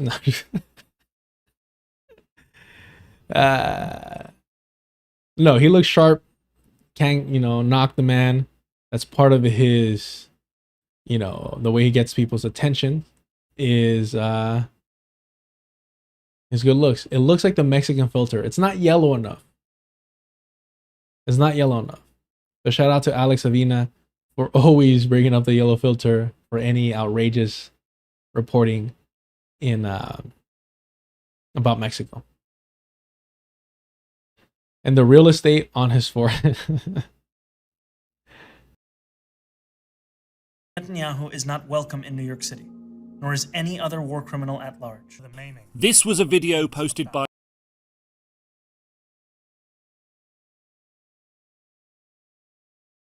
Benjamin Netanyahu is a war criminal, the architect of a horrific genocide against the Palestinian people. He is responsible for the killing of more than 73,000 people, for the maiming of tens of thousands of children as those who survive undergo amputation without anesthesia, for the targeting of neonatal hospitals and maternity care centers, denying newborns even the chance to live, for the countless people he starved as he blocked food and humanitarian aid from reaching them, for the gunning down of hundreds of aid workers and journalists. And just last month, the UN confirmed that Palestinian children continue to be deliberately targeted and killed by Israeli armed forces, more than 8 months after the so-called ceasefire. The list goes on and on, all as we, as Americans, pay for the bombs that do the killing. There is a reason the International Criminal Court issued a warrant for his arrest. As human beings, we have spent generations building a shared understanding that there are crimes so grave they offend all of humanity. Anyone, with their eyes, with their heart, with their conscience, should recognize the devastation he has wrought and understand that he belongs before a court of law. As I've said, I agree with the ICC that Benjamin Netanyahu should be arrested and tried for his crimes.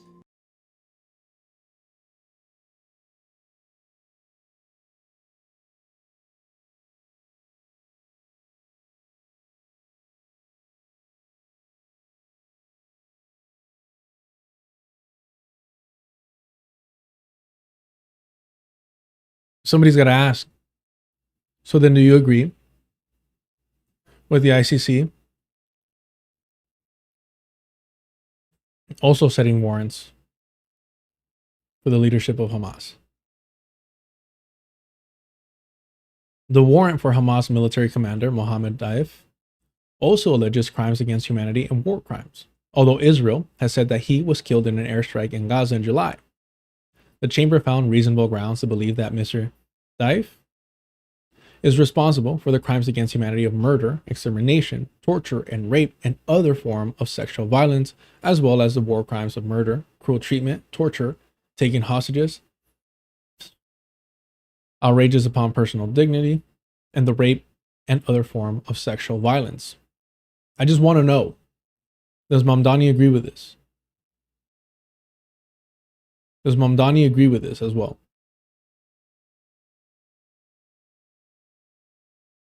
The ICC said it was continuing to gather information regarding the reported death of Mr. Daif. As of 15th November, his status is unknown. The prosecution also noted that it continues to investigate the crimes in the ongoing conflict and envisions that further applications for warrants of arrest will be submitted, the release added. The prosecution had initially filed applications for warrants and arrests for 2 other senior Hamas leaders, Ismail Haniyeh and Yahya Sinwar. However, these were withdrawn following confirmations of their deaths.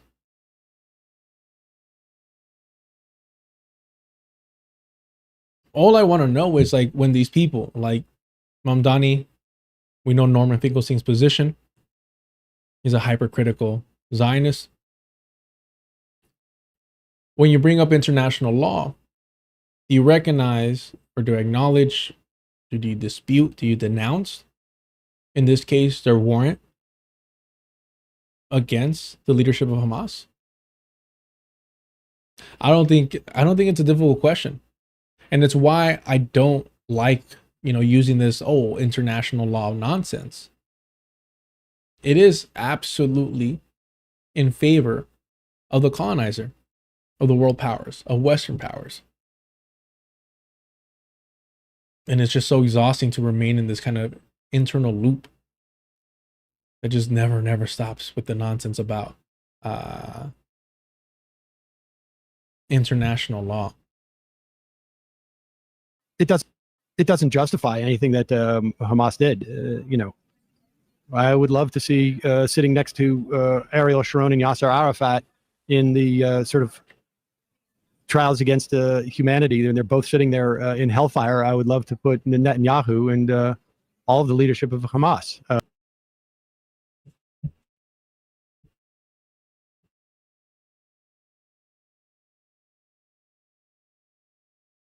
It doesn't justify anything that Hamas did.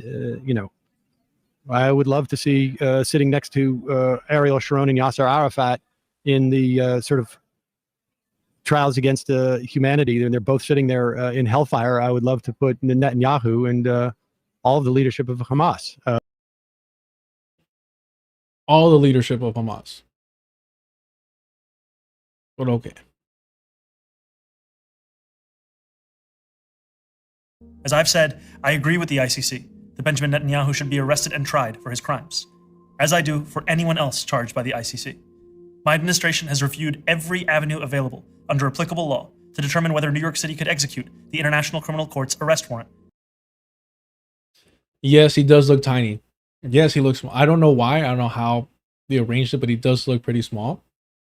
I wonder, I'm sure it was on purpose, but I wonder what the goal there is. To make him look less intimidating, perhaps? I don't know. It's a solid shot. It's just, it does make him look small.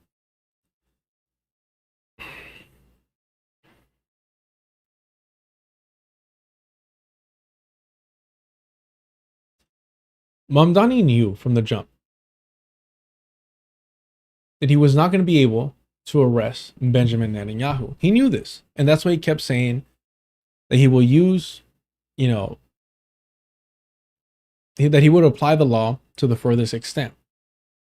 But he did this shit on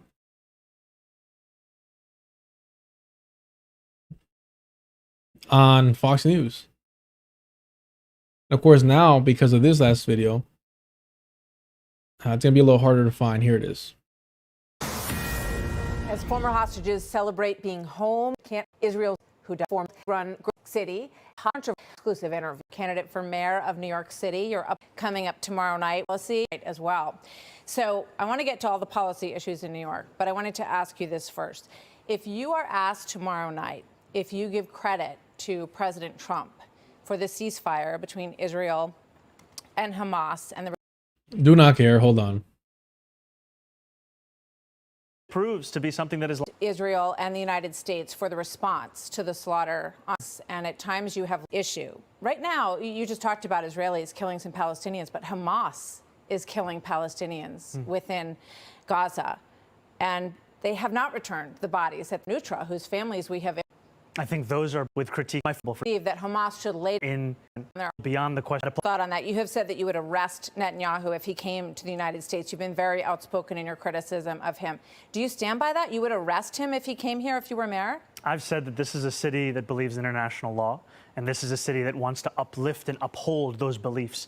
The Prime Minister... The United States doesn't stand by the International Criminal Court. It hasn't signed the treaty for the International Criminal Court. The International Criminal Court, however, has issued a warrant for the arrest of Benjamin Netanyahu. But what grounds in the United States could you arrest him on? As it has for Vladimir Putin. I've said that I believe that we should uphold arrest warrants by the International Criminal Court, and that we should do so only in abiding with all of the laws in front of us. I'm not going to make a new law to ensure that we can actually do that.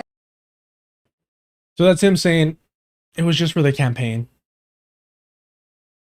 I didn't mean it. There's no way for me to actually impose this and follow through with this. Hell,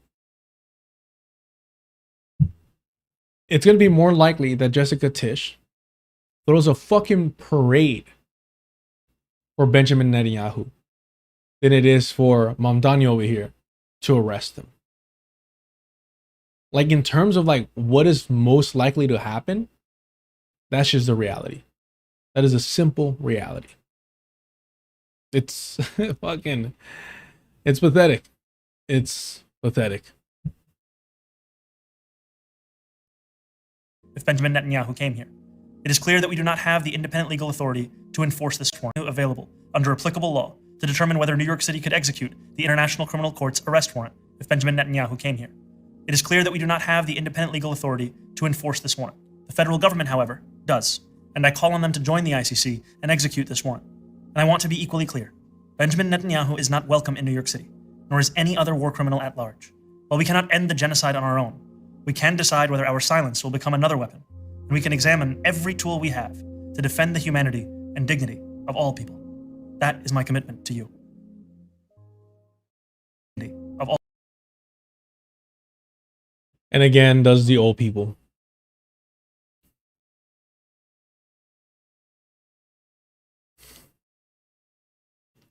I appreciate that.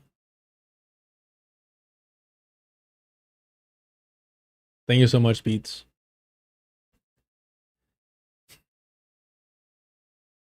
But yes, I mean, this is just pathetic. It's almost like he has to remind people that he was full of shit when he said he was going to arrest Benjamin Netanyahu. And also doing this whole like all people deserve dignity stuff. Understand that that is a liberal Zionist approach. That colonizers deserve dignity. Remember, Mamdani passed that ordinance that grants synagogues for, you know, allowing them basically to have these land sales of Palestinian land. Or protest religious what? Sites? No, not buildings, religious congregations, halls. What was the word I'm looking for? Religious something.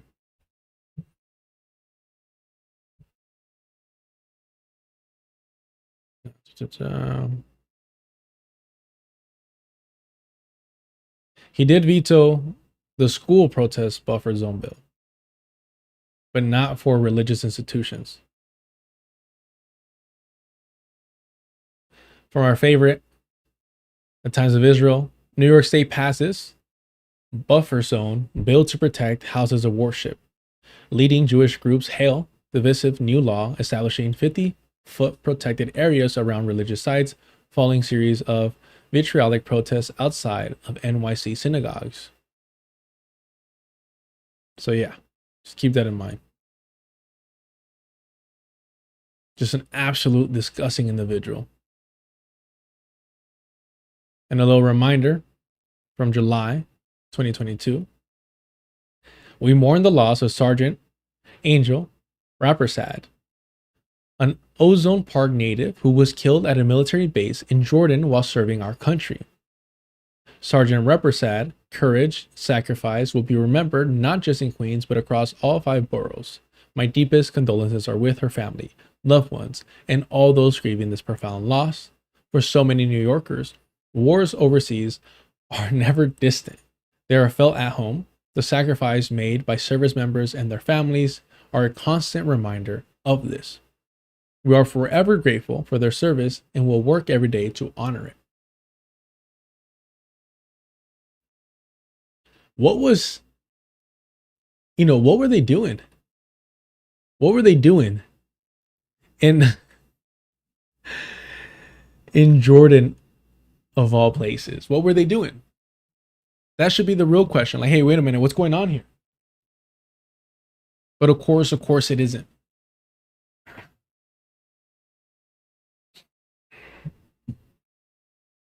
Just a disgusting individual through and through. Zohran Mamdani, y'all. I believe in Zohran Mamdani's. Yeah, sure. Do me a favor, y'all. Hit the like button. Subscribe if you haven't already. Check out the Patreon, the Cash App, all that good stuff. Thank you so much. Ooh. Do we have time for this? We got time for some of this. We're going to read a little bit, y'all. Then we'll keep it pushing. We got time for some of this. In tune with her time, Nasser Abraham? No. Aborami. Nasser Aborami. Thought this article might be beneficial for us to cover briefly. Shout out to the Good Shepherd Collective. I was listening to some of their interviews with Jared and Millennials Are Killing Capitalism.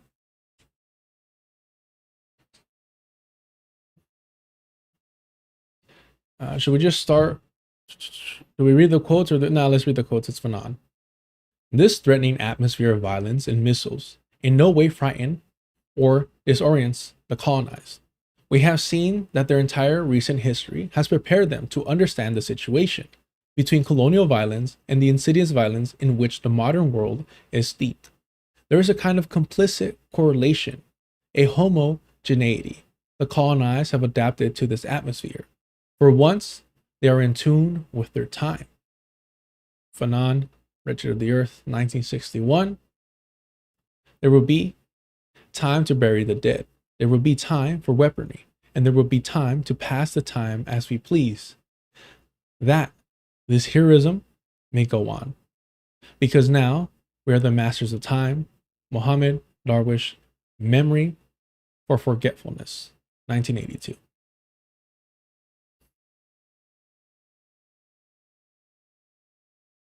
Israel is a defeated project.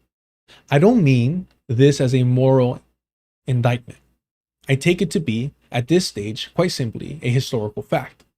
An Israel that has normalized its status in the world and region, rules stamply over subject populations. No, it's not stamply. Stably? Nah. What am I doing here, y'all? Come on. Come on. Stably. The hell did I say? An Israel that has normalized its status in the world and region, rules stably over subject populations, ceases to practice apartheid, closes its open frontier, declares borders, no longer relies on extra-legal, discretionary settler violence, and transitions out of a permanent war footing will never happen. It is already finished. It is, at best, a badly frayed but lethal fantasy. The kind you hold on to more out of spite than genuine anticipation. In a certain but important sense, one that needs plain stating. We already live in a world after this possibility, after Israel. This Israel is already a future past. The persistence of Palestinian life and its refusal to simply die and disappear has already achieved this. And any vision of a non-colonial mode of cohabitation,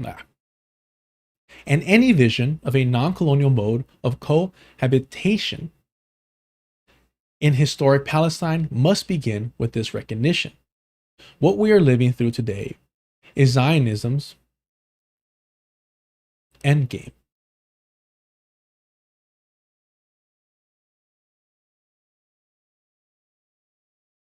This is not to be sanguine. Ooh, another one. Hold on.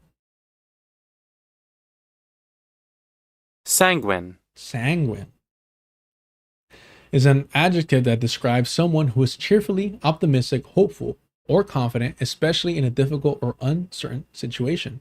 Sanguine. This is not to be sanguine. The colonial endgames can last a long time. They are almost always utterly brutal, but the brutality is as much a sign of their defeated denouement as much as anything else. Colonial endgames are defined by a diminishing range of options and the fact that each move leads exponentially faster towards the end. Zionism's endgame is not born simply of the Israeli project's imminent contradictions rising to the surface. It is born decisively out of the persistence of Palestine's long century of anti-colonial struggle that has, over the last 2 decades, amounted to the most sustained challenge in a renewed war of national liberation in generations.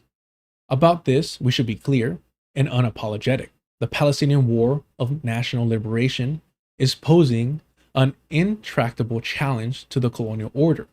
Zionism is not failing. Zionism is being defeated. That's super, yeah. Oh, right there. The headfirst charge into a frenzied genocidal campaign in Gaza can only be understood if parsed in the full historic arc of struggle over Palestine that reaches this current inflection point. That is, this conjuncture can only be understood if it is located in the foundational impasse of the Zionist project. Zionism is at an impasse because it is defined by the stunted drive of its conquest. It is a project that, when faced with a resilient arc of refusal, finds itself temporarily stuck, unable to transition beyond its foundational moment, unable to make permanent and finalize dispossessions in stable regimes of property and law. Unable to move past the past, political orders that cannot close their moments of foundational conquest and consign that the conquest, violence to the political unconscious are vulnerable orders. They are unsettled orders.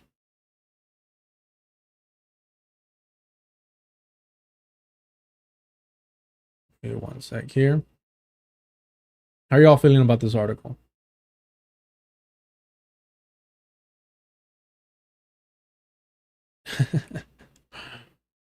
Ay.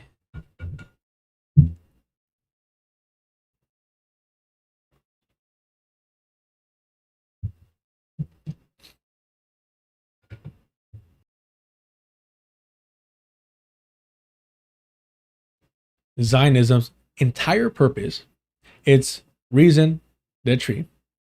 No, it's raison d'etre, right?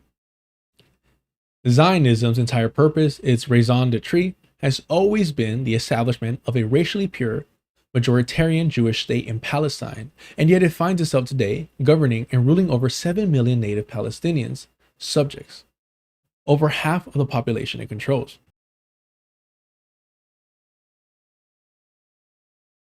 Yeah, it is very verbose.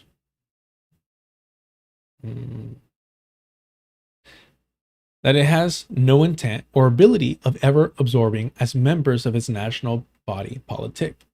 This is simply a irreducible contradiction, no? Oh yeah. From the standpoint of the racial state, it is an immunological disaster, one that only means the state must remain formally or legally defined in racial terms and can never transition to the devices of the liberal democratic formal equality. One more time. This is simply an irreducible contradiction. From the standpoint of the racial state, it is an immunological disaster, one that only means the state must remain formally or legally defined in a racial terms and can never transition to the devices of the liberal democratic formal equality, but also dooms it to a constant reenactment of the violence of conquest. In the long-term historical sense, it is precisely this temporal sense of horizon that now imposes itself. Zionism only has two options in front of it: equality and thus self-negation or genocide. That it opts so clearly for genocide underlines just how much the elimination of the Palestinian is Zionism's master desire, the primary objective of its drive. I do love that. Like, that has to be a constant reminder. Like, it cannot exist. It cannot exist because its sole main objective is to conquer the land that Palestinians are on. And in order to do that, to achieve that, they must remove the Palestinian, either from the land through ethnic cleansing or extermination. What we've been seeing is that slow progress, but almost like an in-between, and it just can't sustain itself that way. From the standpoint of a stalled project of colonial settlement, genocide is neither irrational nor simply vindictive. For Zionism, it is a corrective return to a blocked pathway. It is clamored for and felt as vitally necessary because it might be a way out of the impasse beyond the challenge. In truth, genocide is never far from the surface in settler colonial orders, and though it is but one among many instruments of elimination and the negation of indigenous peoplehood, alongside removal, assimilation, native citizenship, historically speaking, it rises to the surface when the frontier is still open and contested. And again, it's that whole thing of like, you were just too late to the colonial game. Just too late. And so now you have to act like actually you're rational. Actually, you're trying to prevent the extermination of Palestinians. And that's what liberal Zionists like Golda Meir, that Bernie Sanders loves, was advocating for.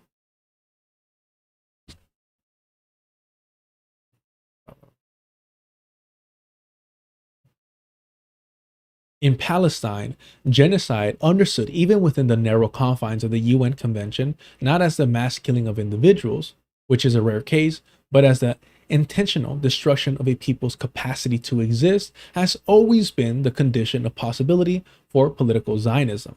The Nakba was in many ways a clear case of genocide, even if it almost still cannot be named as such. But that genocide as an event returns, that it moves from a latent to actualized logic, is an effect of the magnitude of the challenge posed by Palestinians' renewed war of liberation to an already stuck settler project. Let's see. It is precisely this sense of It is precisely this sense of moment as both impasse, frustration, and exit freedom for the colonial regime that explains things like the sheer volume of open genocidal incitement across both Israeli society and state. I mean here the generalized will to discourse in the almost daily calls to flatten, to wipe out, to level, to finish them, or in language that more directly indexes the immunological anxieties of a threatened racial order, to erase or to purify, disinfect, or possibly even more tellingly, in language that codes the incitement in calls for a completion of the foundational conquest, Nakba 2.0, rolling out the Gaza Nakba, the second war of independence. This dual sense of impasse and exit is also there in the effective discharges so regularly displayed in Israeli social media around images of the death and destruction in Gaza. The glee, the mockery, the rancor, the cruelty, the need to humiliate. It is hard otherwise to explain the entirely excessive amount of circulated images and videos of soldiers looting homes, wasting food, mockingly playing with the toys of dead or displaced kids, or posing with the underwear of dead or displaced women. This generalized collapse of the repressive barrier and inhibition in speech cannot be explained simply by the new permissiveness of the tabooed desire. It is also in effect of the deep frustration of the stunted libidinal drive of this project, as it is checked by a people it knows to be inferior in every possible way, and yet cannot somehow decisively defeat, but can now humiliate and punish. Frustrations that are marked even now in the ubiquitous retort that this is not really a genocide, because if it wanted to, Israel could wipe Gaza off the face of the earth. A retort that, of course, only betrays how much Israel's support, a retort that, of course, only betrays how much Israel supporters want precisely that, but are unable for now to achieve it. So, I think so far, this is my favorite paragraph. I know I stumbled here and there, as I often do, but it really is this. They've always felt this way. Colonizers always feel this way. You know, I'm always a little bit like uncomfortable with naming slavery America's original sin, only because I think that it does co-sign the initial genocide of the indigenous population, right? I do think that it should be a collaborative thing, right? That's one thing that is like the original sins was the genocide of indigenous population and the enslavement of Africans. I don't think that should be separated, but please push back on that. Chat, comments, let me know. Because if you don't include the genocide of indigenous population, then you are proactively engaging in its erasure, right? And again, it's not to play oppression Olympics, it's none of that. But yes, literally, you couldn't have one without the other. And I bring that up to say that what are the main reasons that colonizers, European white people, are so angry and so upset towards black people is because for them it's like they feel like they missed out. They missed out on the opportunity to enslave you, and they missed out on the opportunity to eradicate you so they don't have to deal with you as a problem anymore, right? They got close enough with the indigenous population to where most Euro-Americans don't even think about them. Of course, depending on where they live. But it essentially doesn't matter where you go, of course, unless you're in Maine or something. There's a chance that you might not run into black people as well, but it's a lot more limited than running into indigenous people. And to be honest, I'll probably just call them Mexicans and call them illegals and all that nonsense, right? But I'll probably call ICE on them, as indigenous people have faced harassment and imprisonment, kidnapping from ICE already.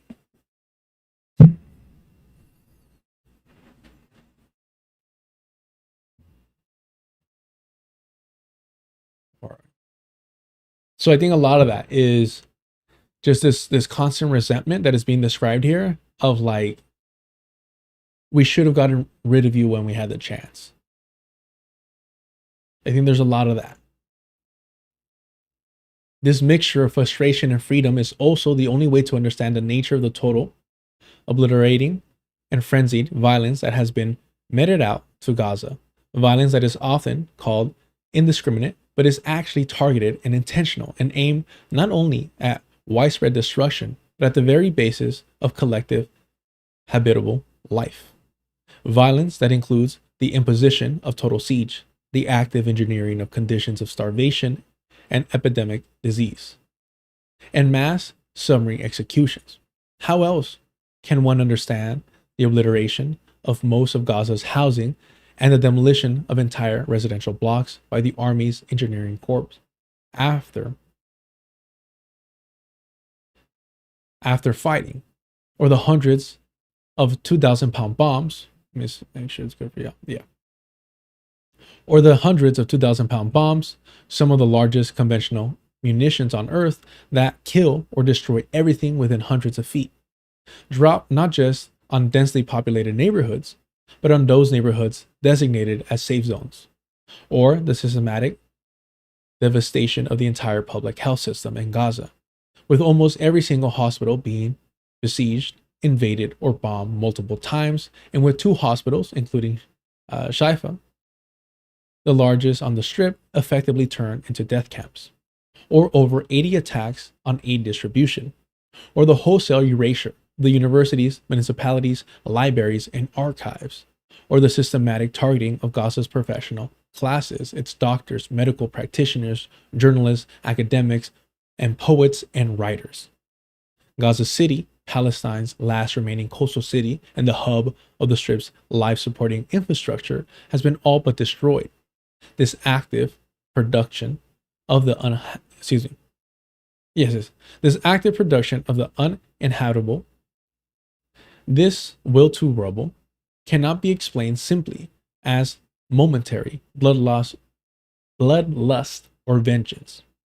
It has to be understood historically and effectively as the release of long pent-up exterminatory energies that in the project's highest moment of vulnerability feel free to pursue the threatening object of their desire. And that is what we're looking at. I'm going to center this or kind of broaden it at the same time. And this is what all colonizers want. Whether you're talking about the US, Canada, Australia. This is what all colonizers want. Essentially, the opportunity to finish the job. And when conditions become dire enough for them, when they're uncomfortable and they feel like they're pushed like up against the wall, when they can no longer enjoy the illusion of peace, of victory, this is where they all turn to. And one of the reasons why it is so crucial for us to organize in solidarity for Palestine is because this is eventually, sooner or later, and happening now in slow motion, but going to happen here.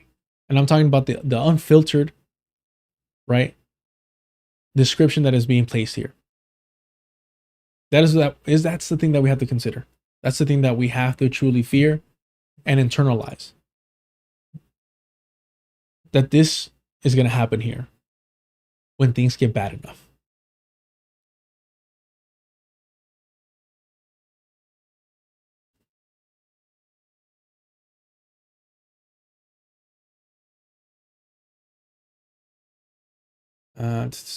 I don't know how much more of this we should read. Let me see here. Just because I'm not feeling all too great, as I've expressed, and I kind of want to get some much needed sleep. Let me drop this. We read essentially like the introduction. So let me drop this in the chat so y'all could check it out for yourselves. I'm just not feeling great, y'all. My apologies.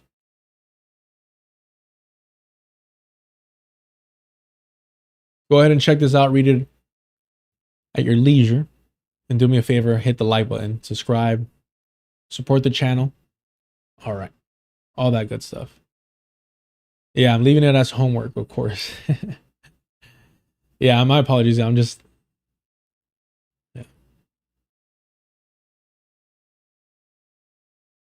hanging in there. I'm hanging in there. We got a bit to go. We got like another hour. So I got a couple of things to go, but this is like a 44-minute interview that I think is interesting enough. And yeah, that reading was really making my head spin there.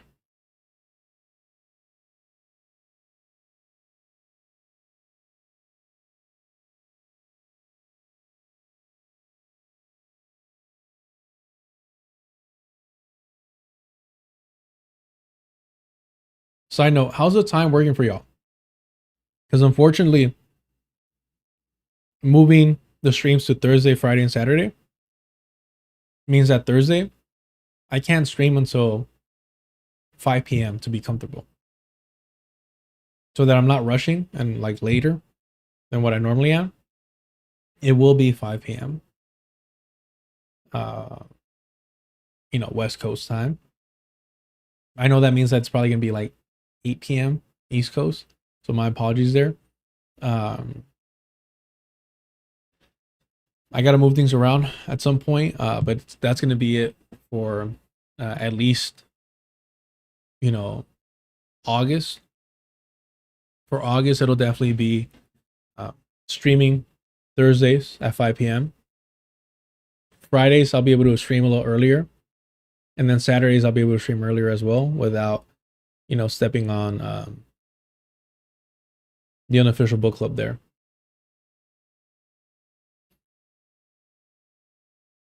Awesome. I'm glad to hear it. I appreciate y'all. And obviously, if you can't catch the stream live, catch it on the replay. I'm going to be working hard, but I'm also going to be prioritizing cutting up the streams. For the meantime, the edited videos are definitely going to have to take a back seat, which is unfortunate. Así es la vida. Así es la vida. That's just the way life is. So, but I appreciate the support. Honestly, I'd be stressing if it wasn't for the support y'all give. So I appreciate that. It's tumbling and it's motivating and all that cliche stuff. It's legit. It's legit. So thank you so much. Thank you so much.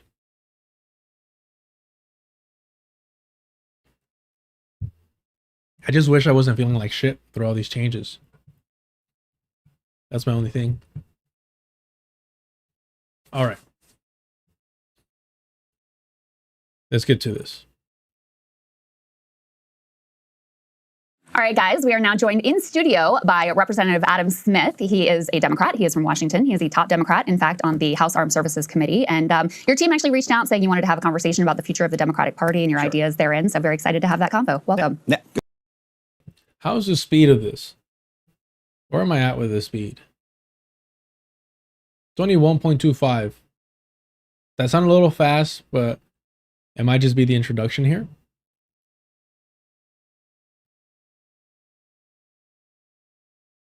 Good to be on. Thank you for the chance. Of course. So before we get into all of that, you are at the center of a bunch of very impactful votes as the ranking member on the House Armed Services Committee. So if you don't mind, I wanted to start by talking to you a little bit about the NDAA, that's the National Defense Authorization Act. Section 224 has been of a lot of interest to our audience. This is what would effectively partially merge the U.S. military with the Israeli military. You were originally in support of it. You changed your position on it. I just wanted to know about your thought process here. Merge the U.S. military with the Israeli. And yes, the chat is always correct. He absolutely does look like Judge Doom. Now, mind you, I didn't know his name was Judge Doom. And I think I've only seen Who Framed Roger Rabbit like twice in my life, like completely. But yeah, totally.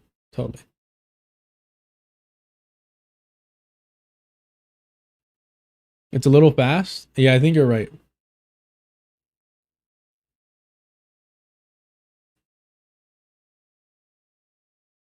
Our 50th state. Like, if we're going to colonize them, then let's actually show solidarity, God damn it. And same thing with KRC Dash, thank you so much for becoming a member to the channel. Thank you so much. I really sincerely appreciate the support. Thank y'all. Yeah, no, he was terrifying for sure. Maybe that's the only reason I've only seen it once. Yeah, let me slow it down. Let me slow it down here. I mean, it's not a big deal for him, but Crystal Ball is... she's on a good one. She's on a sick one, fool. A lot of interest to our audience. This is what would effectively partially merge the U.S. military with the Israeli military. You were originally in support of it. You changed your position on it. I just wanted to know about your thought process here. Merge the U.S. military with the Israeli military. What it does is it talks about co-development programs. Yeah, so we can actually put element 1 up on the screen while he's discussing, because it has some of the specific language. the Pentagon has 1,000 different development programs that they're put together for procurement of, I don't know, everything from the F-35 to a radio. And when you do that, you develop a program of record, and the Pentagon works on it.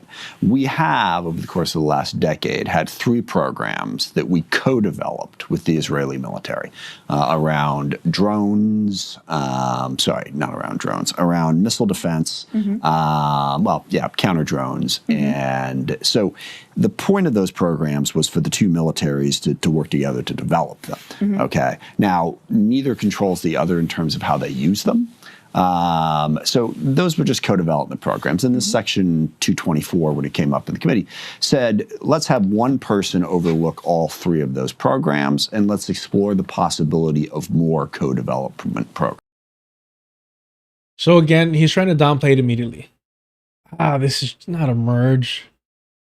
We're not merging. We're just working together.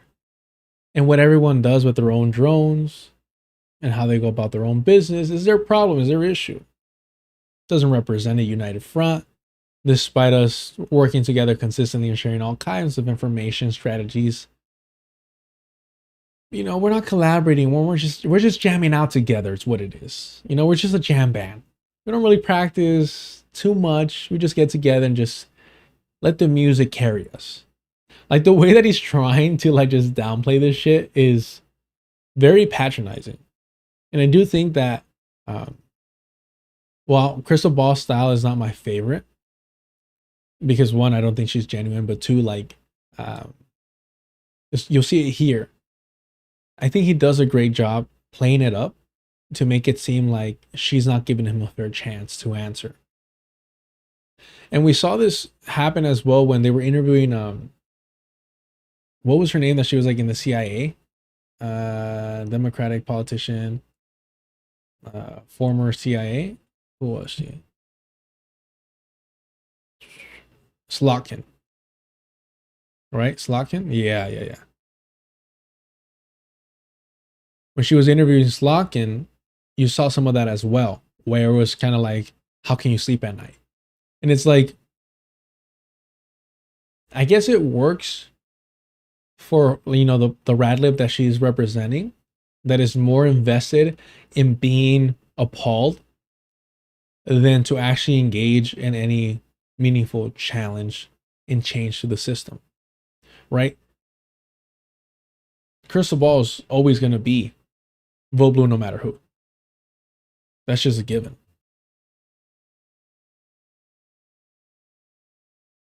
But he does a great job, I think, in this, to paint it like he's not getting a fair chance. 3 of those programs, and let's explore the possibility of more co-development programs. Right. So it says to expand and accelerate bilateral defense technology research, development, testing, evaluation, integration, and industrial cooperation, that goes on to spell out what all that means. Right, and it didn't create any new program. And by the way, missile defense was the big thing that we had there, and you know, it just, so that was the point of it. And mostly, I see this as a benefit to the U.S. military, particularly when you're talking about missile defense. The Israeli military is really good at it. They can help us develop those systems so that we have a better system. I think it's an incredible exaggeration to say that this would merge the U.S. military, because out of thousands, literally thousands of programs, we would have 3, 4, maybe 5 or 6 that we were co-developing with the IDF. But what I will say about this is, like, it is refreshing to be like, no, you don't understand. This is for the benefit of the United States, right? This whole Zog narrative, the Zionist occupied government, is again meant to protect Christian white nationalists. And so this idea that somehow the U.S. is at the behest of the Zionist entity is absolutely disingenuous, preposterous, and just advocating and supporting, you know, white supremacist propaganda. So it's refreshing here for him to be like, no, like, this is actually going to benefit the U.S. because look what's happening with Iran. Iran's knocking out a U.S. military base after U.S. military base when they see fit. When they're like, all right. I mean, they just knocked out the Amazon data center that was about to be built in Saudi Arabia, right? Somebody correct me if I'm wrong there. But what he's saying is genuine. It's like, okay, no. It looks like we're lacking. And we had to get better at that.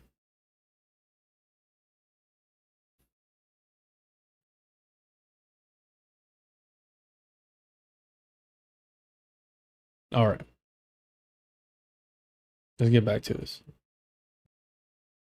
You've changed your position now, correct? You oppose it. So what are your concerns? Because I'll tell you the concerns, you know, from me personally, I think shared a lot by our audience, is you are well aware there is a reckoning happening with regard to the U.S. relationship 100%. with Israel, especially in the Democratic Party. Yeah. And so what appears from the outside is that while votes are increasingly becoming difficult for Israel to win in terms of overt aid being granted, this would be a way to secure the Israel-U.S. relationship without having that transparency and that democratic accountability that would come from a vote. So that's the concern, is that it would make the Israeli-U.S. military relationship more entrenched in a way that lacks any sort of democratic accountability. Yeah, no, I don't agree with that at all. I mean, we're talking about... What are your concerns then? Sorry, 2 different questions here. Yeah. My concern is I don't support the Netanyahu government, and I certainly don't support what Ben-Gvir and Smotrich are doing. And that...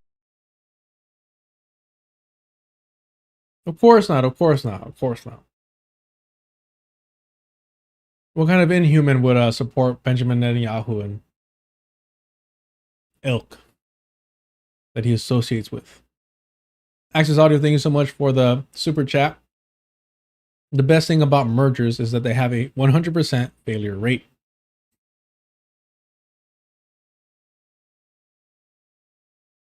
I mean, look, stretch that empire thin. Stretch her thin. That's been, I think, the real challenge for me is Israel has a right to exist. Israel is threatened profoundly by Hamas, Hezbollah, Iran. So how do we help them defend themselves? Well, at the same time, they've got a government that's frankly out of control, particularly in the West Bank. You know, I associate myself with Rahm Emanuel's speech in Tel Aviv last week, where he said Netanyahu has decided that he is going to be able to defeat all of his adversaries. So whether you're talking Lebanon, Gaza, West Bank, Iran, it's perpetual war all the time. And then with Smotrich and Ben-Gvir, you've got people who really do want to drive all of the Palestinians out of Gaza and the West Bank, and they're in the government, okay? So the basic idea of the program when it was first presented to me, like I said, it's co-development programs and like a missile defense, something we could definitely learn from Israel on. And it's a program. You can decide whether or not to do co-development programs. And by the way, if we decide in Congress that we don't like that program, we can vote it down. It's not outside of the democratic process. Oh, yeah. Oh, yeah. Congress is definitely voting that shit down. It's totally democratic. Don't worry about it. Congress has got that. What nonsense is this? I mean, come on, man. Again, this is just a play, right? It's just a play that we're all sitting down to watch, and we gotta clap and we gotta cheer and we gotta pretend it's like suspend, you know, the suspension of disbelief and all that good stuff. Oh no, don't worry. Democracy is working. It's working. Man, it is so pathetic. But again, it always states, you know, the Zionist entity has a right to exist. It's being attacked. It's like David against all these barbaric Goliaths. Yeah. I mean, nobody believes this anymore, man. Nobody buys this anymore. What are we doing here? We don't have to vote and approve every single program of record that the Pentagon develops. So I don't agree with that aspect of it, but a couple of constituents in particular reached out to me and explained that, look, at this point, voting for anything that integrates the U.S. and the Israeli government further, given where the Netanyahu government is at, is just a statement we don't want to make right now. But there it is. You make Benjamin Netanyahu the big boogeyman. So you go ahead when he's removed to say, oh no, now it's different. Things are going to change. Once you've allowed the Zionist entity to exterminate enough Palestinians, to conquer enough new land, right? Then you replace Benjamin Netanyahu. You kick everybody out.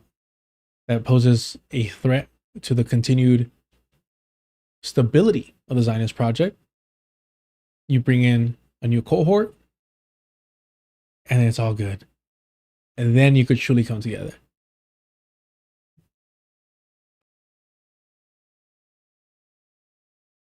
Given where the Netanyahu government is at, is just a statement we don't want to make right now. And I agreed with that.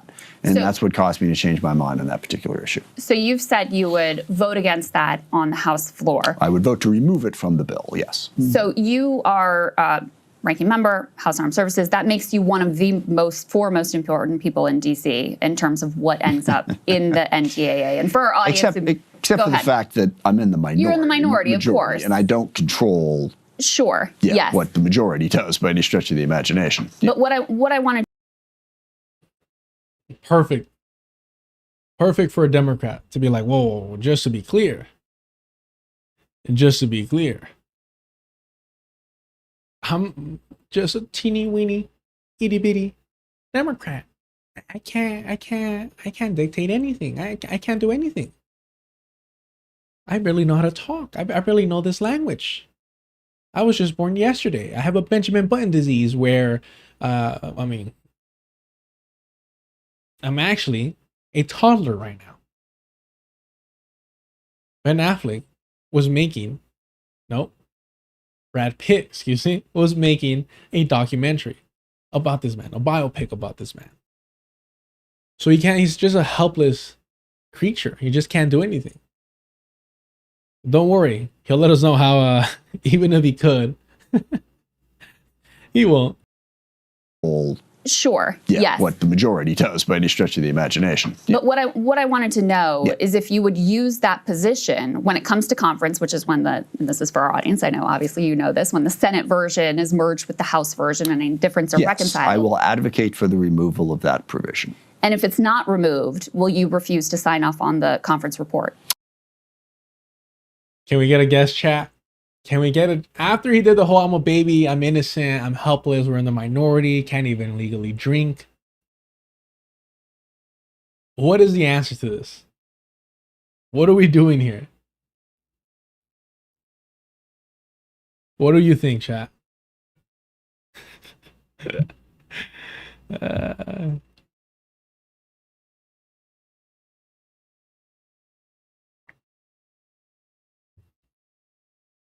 TARDIS, Tunneville. Says Benjamin Netanyahu. Very nicely done. I'm just immensely jealous of your skill and talent. Thank you for your presence, not just in this chat, but on this planet. All right. I don't know that I would go that far. It depends on what else is in the bill. I mean, look. Yikes. He wouldn't go that far.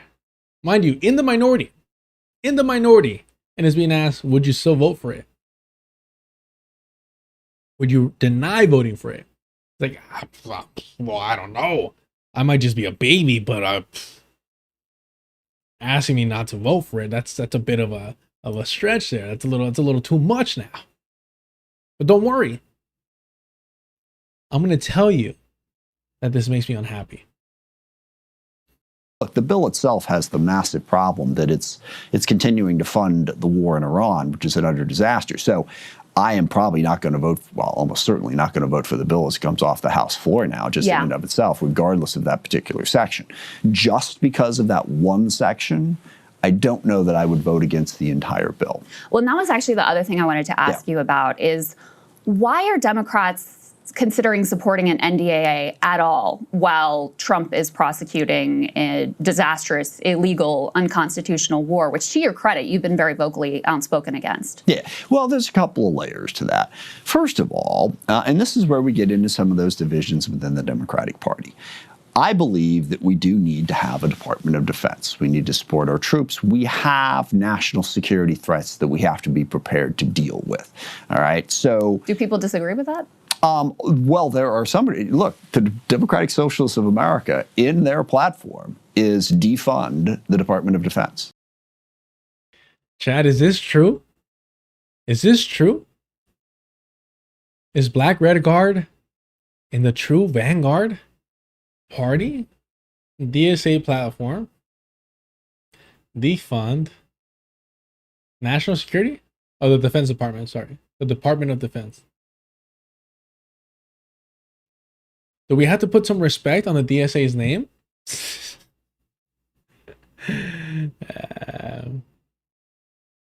Yeah, right.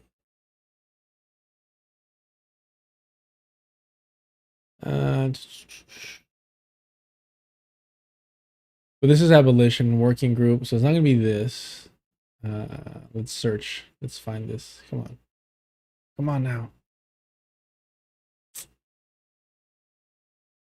Wait, can you not even search here? What's happening? You drag this down? Let's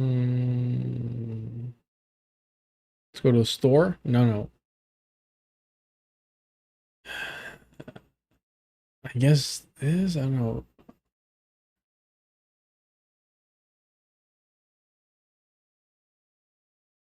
Where's the fucking platform, bro? Hold on. DSA USA platform.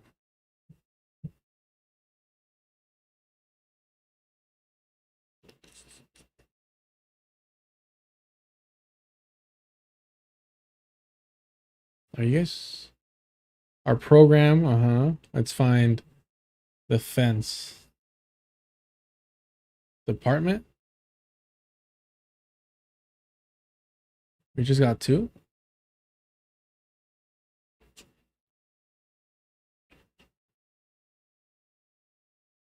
defund the Department of War and all foreign wars and close overseas sorry, chat. Here we go. Defend, excuse me. sorry. All right. And the U.S. war machine, defund the Department of War and all foreign wars and close overseas military bases, support and fully employ veterans.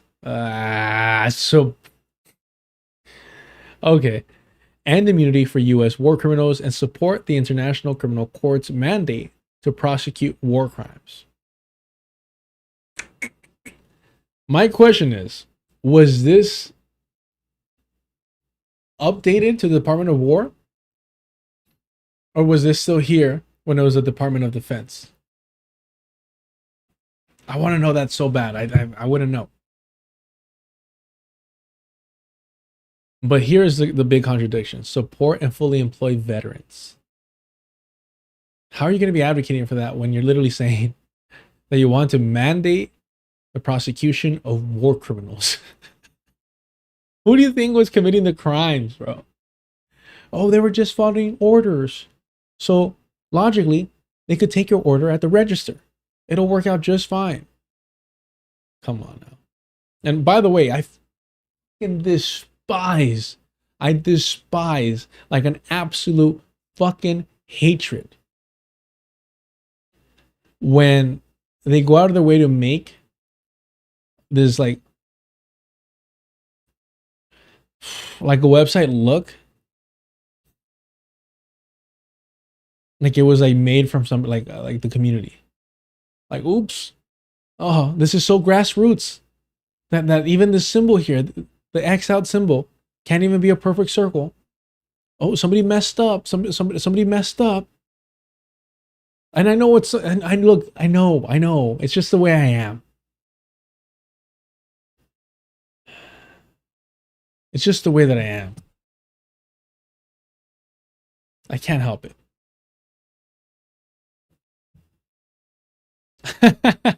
Oh, okay. From community? Hell yeah. When I see shit like this, it pisses me off. It's so fucking performative. Like, this is so performative. I don't know why it enrages me. I see this shit, I'm like, bruh, why do you have to be a tryhard in everything? I don't get it.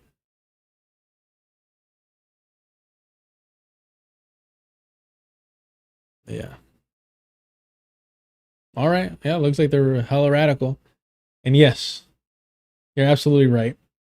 He does look like Dean Pelton. But I will say, a little disrespectful to the Dean. All right. The Dean was one of the best characters in Community. Truly recommend watching him. I don't like that they played essentially the same character in that one Avengers movie, but you can make the argument that, you know, he moved up from community college to, what is it, like some technical school? Let's see you draw a circle. Yeah. Well, mine's gonna be hella cricket because I'm you know, for the people and by the people. All right, let's get to it. The evil Dean, yeah. See, I didn't know who you were referring to because I was reading Dean as a name, not a title.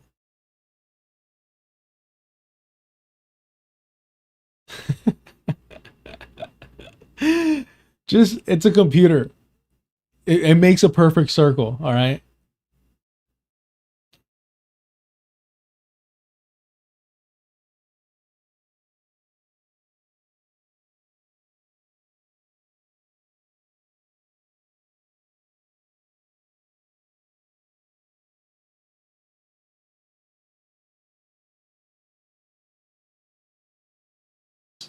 It's in their platform. Have any of the candidates that you're aware of held that position or advocated that position? What an absolute coward. What, and to have the arrogance to be like,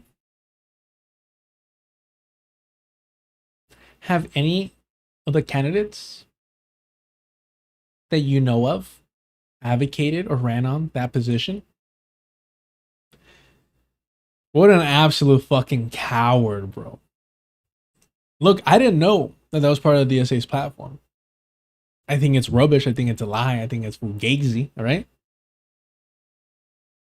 all right, it's at least on there. And like I said, I wonder if before it was called the Department of War, they still were calling for the abolition. You can make the argument that they're not really calling for the abolition of the Department of War, but anywho.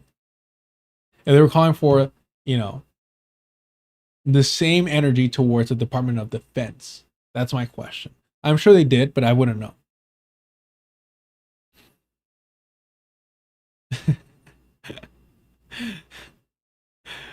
So, aesthetically, it's hilarious. I just can't stand this little interaction. I thought it was very, very cowardly. And I think you could see it in her face like, ah, fuck. I think this might be the only time where she's like, fuck, he's got me. Because it's a great position from his side of the Democratic Party. Well, there are somebody, look, the Democratic Socialists of America, in their platform, is defund the Department of Defense. It's in their platform. Have any of the candidates that you're aware of held that position or advocated that position? I see lots of people advocate for cutting the Pentagon, which I would agree with. That you may agree with as well. I don't know. I haven't heard anyone advocating for getting rid of it. At least nobody who's elected to office. Yeah, no, they've.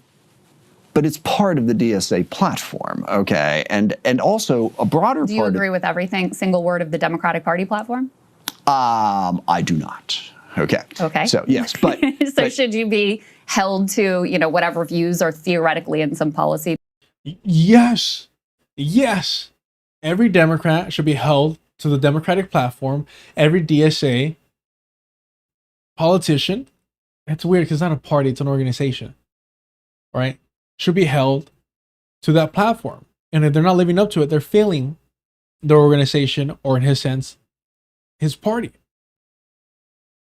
Now, of course, not everyone's going to align with the platform 100% of the time, 10 out of 10. And that's, of course, the discrepancy of the organization or the party to still endorse him despite that.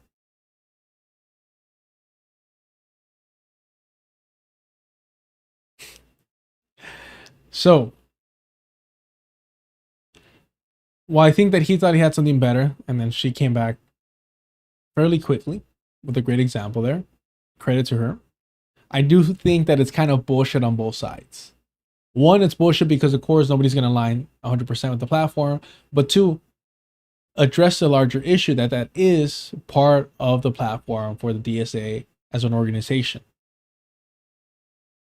And what does it say that we have not heard their candidates amplify and run on that? I didn't know about that being on their platform. Why is that? Why is that? Well, because again, nobody's running on it. Why aren't they? And that's part of the platform. Which one of their candidates is running on one of their platform issues that is as significant as essentially defunding the Department of Defense/War? Position paper, or should we deal with the reality of what your positions are? Why would they put it in there in the first place? But aside from that particular point, there's the larger question of the role the U.S. plays in the world. And this is where I do disagree with the DSA. I mean, their general position is that the U.S. is responsible for most of the conflict in the world. And I've heard these arguments about whether you're talking about Iran, North Korea, Russia, China, that everything they're doing is merely in reaction to us. And I don't agree with that. I think we've done some bad things without any question, but I do think we face threats that we need to be in a position to deter. I love that. We've done some bad things. We did some naughty stuff. We did some inappropriate actions. It wasn't the best. It wasn't good. And you realize like when you stop for a minute, what it is it's Trump's like delivery. But what Trump is actually saying is not a whole lot fucking simplistic as people like claim to. You know, that's what a lot of politicians do. You break it down to good, bad, every chance you get. Because it's simple. They're not talking to you or me. They're talking to the average American. Just keep that in mind. Yeah, sure, we did some bad things. So I'm not, going to say that we shouldn't ever have a National Defense Authorizing Act. The second piece of this I'm curious. Well, I'm not saying, curious what people think about this. Just to pause on that point for 1 second. The argument I'm making, and I think other people, is not that we should never have a National Defense Authorization Act. It's that in this moment, Democrats, as you know, have precious little leverage that they can use as Republicans control the House, the Senate, and the White House. Trump is prosecuting what is an illegal war. There was a war powers resolution that was passed through the House and the Senate that he is in violation of. Just to be clear, as big a part of the problem, even if this war was legal, it would still be a disastrous, stupid, terrible, horrible idea. We 100% agree on that. But it is also illegal. Yeah. So why not use this moment when they would dearly like... I'm sorry, just to highlight, his team told him. His team engaged in elder abuse to make sure that this man made damn sure that he emphasized that even if it was legal, it'd be disastrous. Just keep that in mind, because you're going to see a lot more of that once things start hitting up for the whole presidential. It's going to be so fucking annoying, but it's going to be one of the major things you're going to be saying. It was disastrous. It was disastrous. You'll see. It's going to be awful. Maybe I'll make some t-shirts. The way things are going, I think I might have to start selling some. Even if it was legal, it'd be disastrous. Although that's a little vague. Never mind. Scratch that. Terrible, horrible idea. We 100% agree on that. But it is also illegal. Yeah. So why not use this moment when they would dearly like Democratic votes? I'm not disagreeing with you on that at all. Yeah. So you think so you won't support an NDA and you don't think the rest of the Democratic Party? There will probably be some who will and some who won't. I mean, and again, how do we use that leverage in an effective way? And keep in mind also the National Defense Authorizing Act doesn't actually fund anything. It's not the appropriations bill, it's the authorizing bill, which is the other point I've been trying to get to. Congress needs to exercise oversight of the Department of Defense. We've got a provision in the bill that would bring back collective bargaining for all DoD employees, which we got put into the bill. We've got a variety of different things that fence Secretary Hegseth's budgets if he doesn't, begin to turn over more information. It's us exercising our oversight. If we pull back from that and don't do anything, that winds up with the executive branch having all the control and all the authority if we just don't pass anything. So there are some things in this bill that exercise oversight of the Pentagon. We step back from that. Trump just goes and does what he wants to do without any congressional oversight. So that's the balance. Because I think the mistake when you say leverage, the notion is if we say we won't vote for it, the Republicans will therefore give us this, this, this, and this. Well, it'll put some pressure on them. Yeah. I mean, a lot of this, it will, but they may not. But it may not result in that. So yes. But it may be worth a try. The Iran war is already very unpopular, 100%. and 100%. But let me ask you about your vote for the Thomas Massie amendment, which would block aid to Israel. And this is another.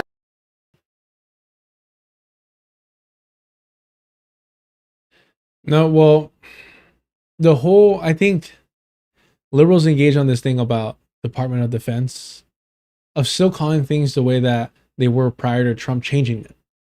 And I think that's somehow a type of victory, which is really obnoxious because it's honestly more honest now than ever, right? Or as it originally was, I should say.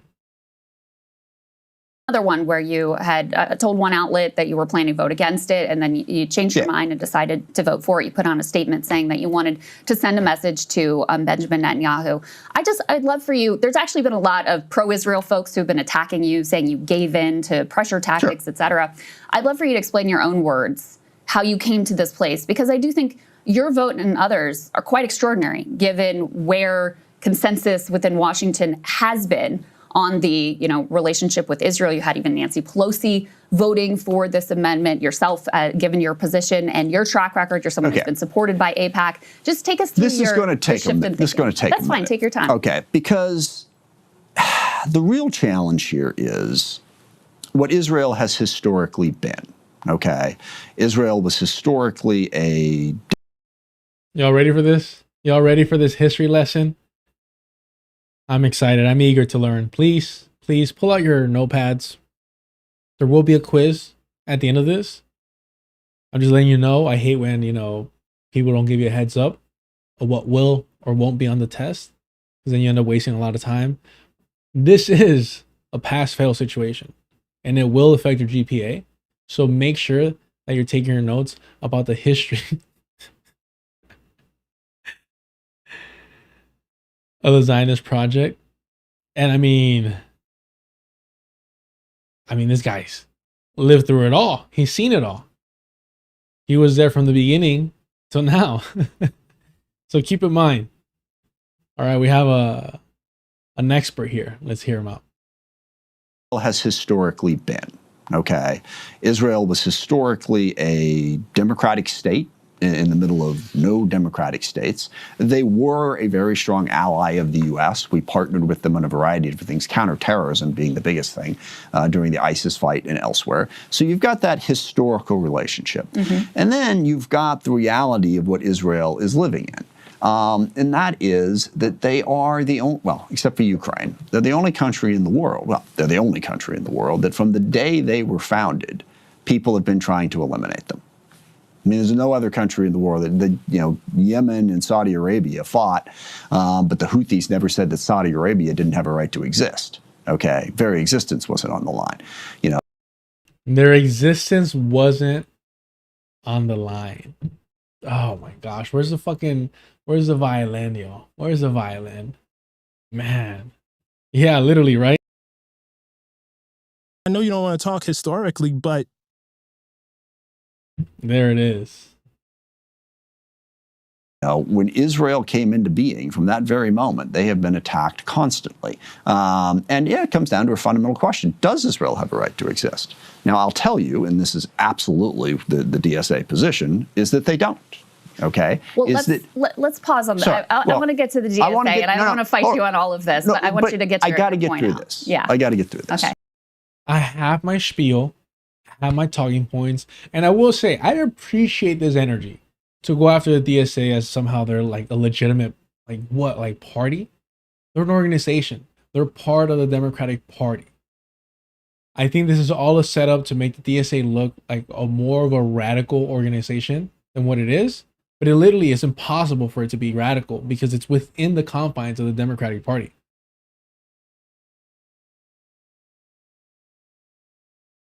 To the DSA, and I don't want to fight you on all of this, but I want you to get to your point. I got to get through this. Yeah. I got to get through this. Okay. So, you know, if you have a situation where Israel is threatened on all sides, and I know it's like, well, no, it's not saying they don't have a right to exist, just they have to let all the Palestinians back in, and then effectively the Jews no longer control Israel. Okay. Well, I'm sorry, but don't you isn't the idea of equal rights for all ethnicities something that you, in theory, support as a Democrat? Well. And again, the Emma Vigeland liberal Zionist approach of equal rights, they can all live together, multiculturalism is the future. And it's like, hold on.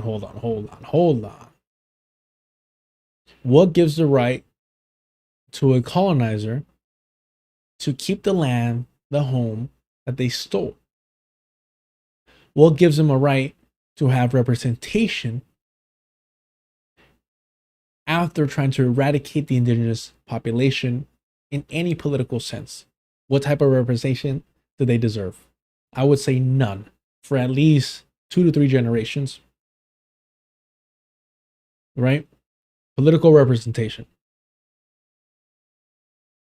2 or 3 generations, and I think that's mild. Let me know what you think. I'm leaning on 3 generations before they can hold any type of public office, to run for any type of government position. At least 3. And I think I'm being very fair there. Well, sure, but the practical result of this is, if you say there should be equal rights within Israel, but if Israel allows it, they cease to exist as a country. No, they cease to exist as a Jewish ethno-state. That's very different from ceasing to exist as a country. Oh, come on. Hold on. Stop. Why is No. We got to drill down. An issue for U.S. taxpayers? We got to drill down on that. Okay. Which, look, I think this is hilarious. Whoa, stop. It reminds me of that whole Austin Powers stop bit, right? Y'all know what I'm talking about. Like, it's literally this. It's like, stop. There it is. This one's better. Like, it reminds you of this. And this isn't to compliment.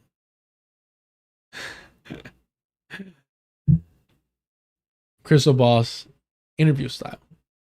Because what I despise, what she says immediately there is, excuse me, the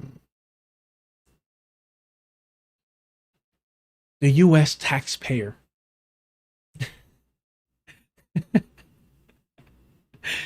Like, that's so fucking annoying and frustrating. It's like trying to just boil everything down to like a financial issue. What if, okay, hold on. This is my question to all these people that go with this approach, this very populist fucking class reductionist approach. What if the U.S. gave us healthcare, free college, livable wage, housing, all this stuff, right?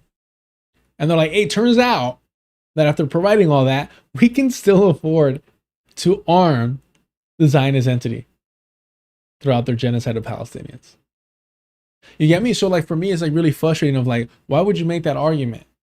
If the simple solution would be like, well, all right, let's provide you with everything else that you want. And that way you can't be upset with how we use the remainder of the tax dollars. It's just nonsense. It's like, let's just move on from that shit.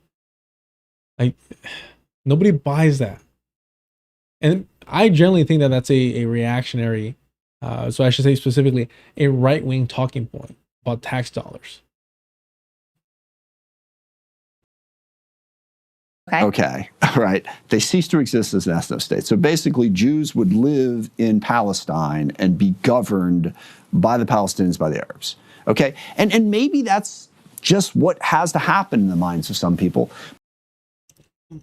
Maybe you're going to let these barbarians rule over these innocent, pure, civilized Jewish folk.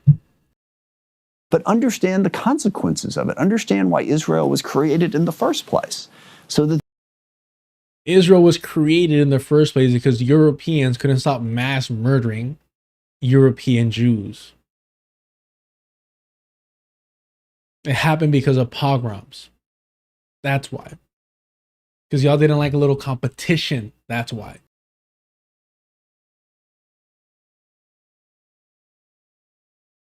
It's such a constant thing to make Europe's problems the rest of the world's problems. They don't get tired of this whatsoever. From like the radical fundamentalist Protestants to the Zionists. understand the consequences of it. Understand why Israel was created in the first place, so that the Jews would have some place to go. Okay, right? And but to just okay, they needed somewhere to go. Okay, we're not going to talk about why. We're not going to talk about why they were fleeing. We're not going to talk about what could have been done in Europe to provide them with safety and for them to be treated as equal human beings there. No. We're going to offload our problems so that they can start acting like European white Christians, but they're going to instead weaponize Judaism in order to colonize, in order to earn their whiteness. Right. People, but understand the consequences of it. Understand why Israel was created in the first place, so that the Jews would have some place to go. Okay, right? And but to just blithely say, well, yeah, it'll go away and it'll be fine. So that's point one. Well, first of all, you're mischaracterizing my position. But well, what is your second position? of all, what is your position? Second of all, you're ignoring that Israel was not created in a land with no people. No. I know it wasn't. I know it wasn't. No, there were people there that were displaced. Right. Very few countries ever were. Nakba. No. Don't get me wrong, sweetheart. Sweetheart, settle down. Sweetheart. Again, I don't know why I'm giving him that accent. He's like, no. Oh, I understand the Nakba. Very few countries are built innocently. You have to seed the ground with the blood of the indigenous population. It's just normal. It's just the way that it is. That's just life. And narrator, thank you so much for the 6-7 jewels. I appreciate you so much.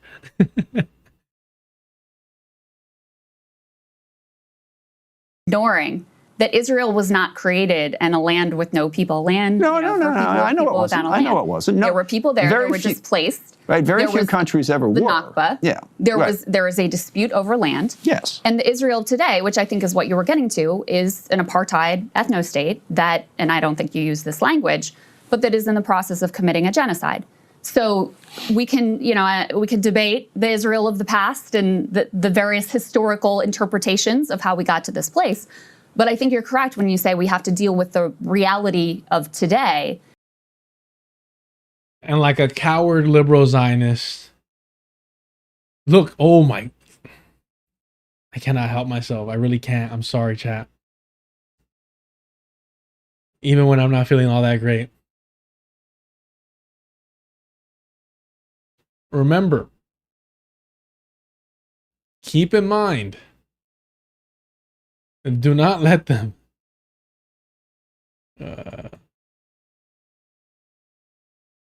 win out in this. Watch. What is this? Crystal ball?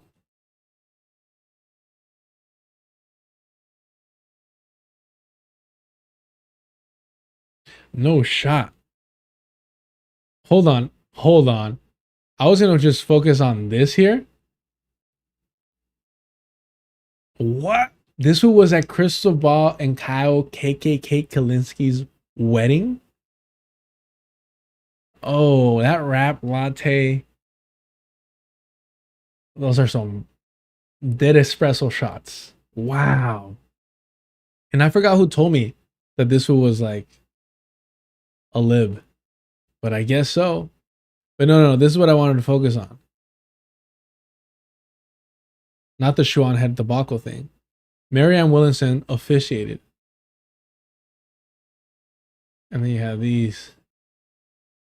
Look at this nightmare. Look at this nightmare. Jesus, man. What is this? It's horrific shit. Nightmare. Blunt rotations left and right.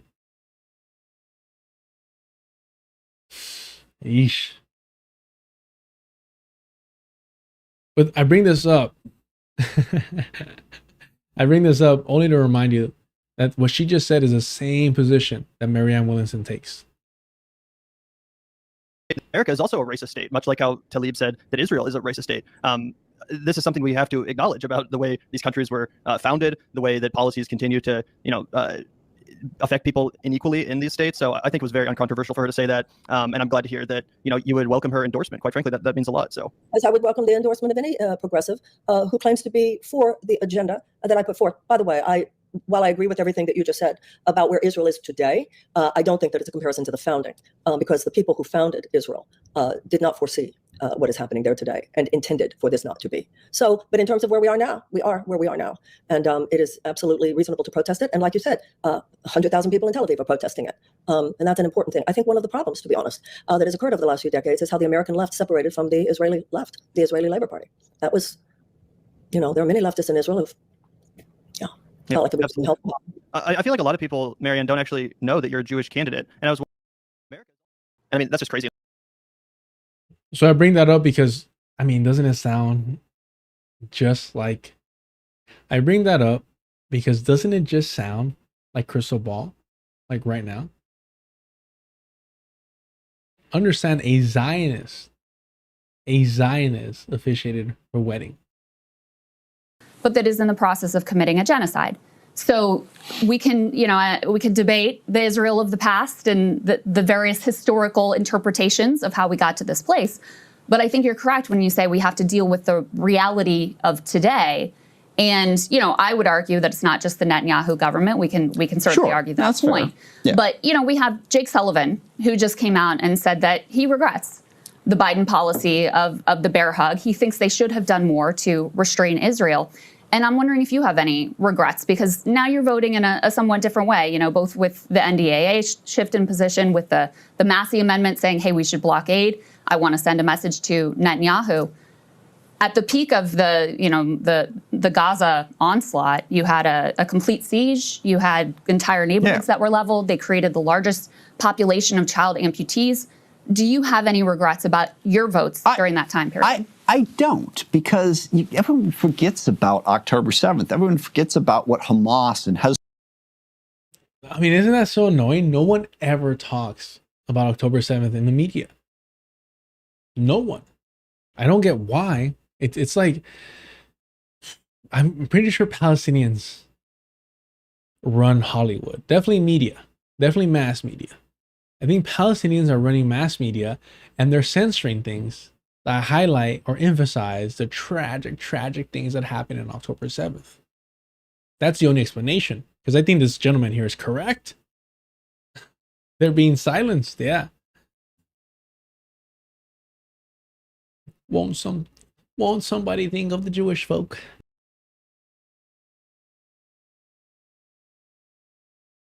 You say we. Who are you referring to when you're talking about Sam, huh? Well, I don't Settlers, Europeans. Hold on. You're talking about white people, or are you talking about Jewish people? No.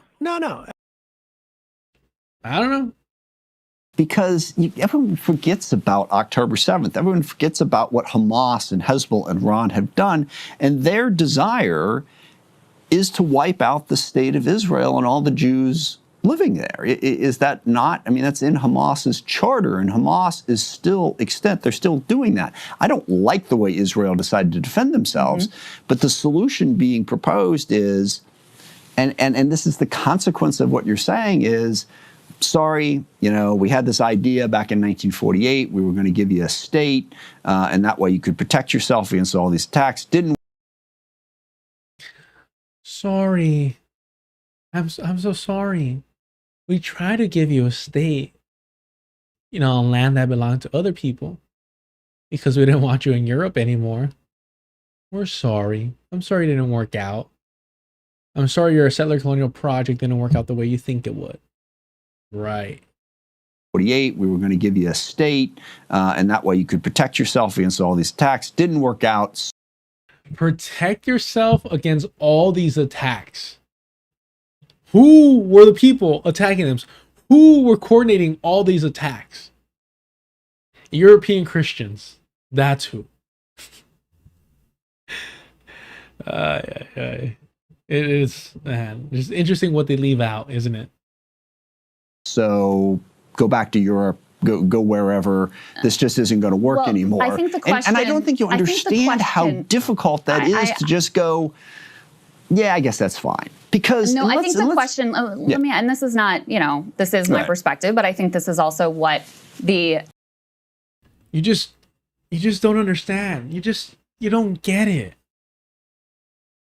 You don't know how hard it is. Let me to just go, yeah, I guess that's fine. Because no, I think the question, let me, and this is not, you know, so go back to Europe, go wherever. Go back to Europe. I mean, that sounds pretty fucking simple to me. I mean, you just solve the issue. You just solve the, congratulations. Get this man a Nobel Peace Prize. They mean nothing. They always have. What? You got it locked down, bro. Who is this? Adam Smith. Stop. Adam Smith. Look, we can't have Grant Plattner run for president anymore. This guy gets it. He has solutions. Simple solutions. Go back to Europe. Why not? This just isn't going to work anymore. I think the question, and I don't think you understand how difficult that is to just go. You don't understand how bad European Christians are going to treat these Jews again. He's warning you. He's like, no, Christopher, you don't get it. If we're forced to take them back, Holocaust 2.0 seems to be his warning. He's telling her, like, no. I'm telling you how bad it's going to be. And I say, I'm low-key sick and tired of seeing black and white documentaries. So,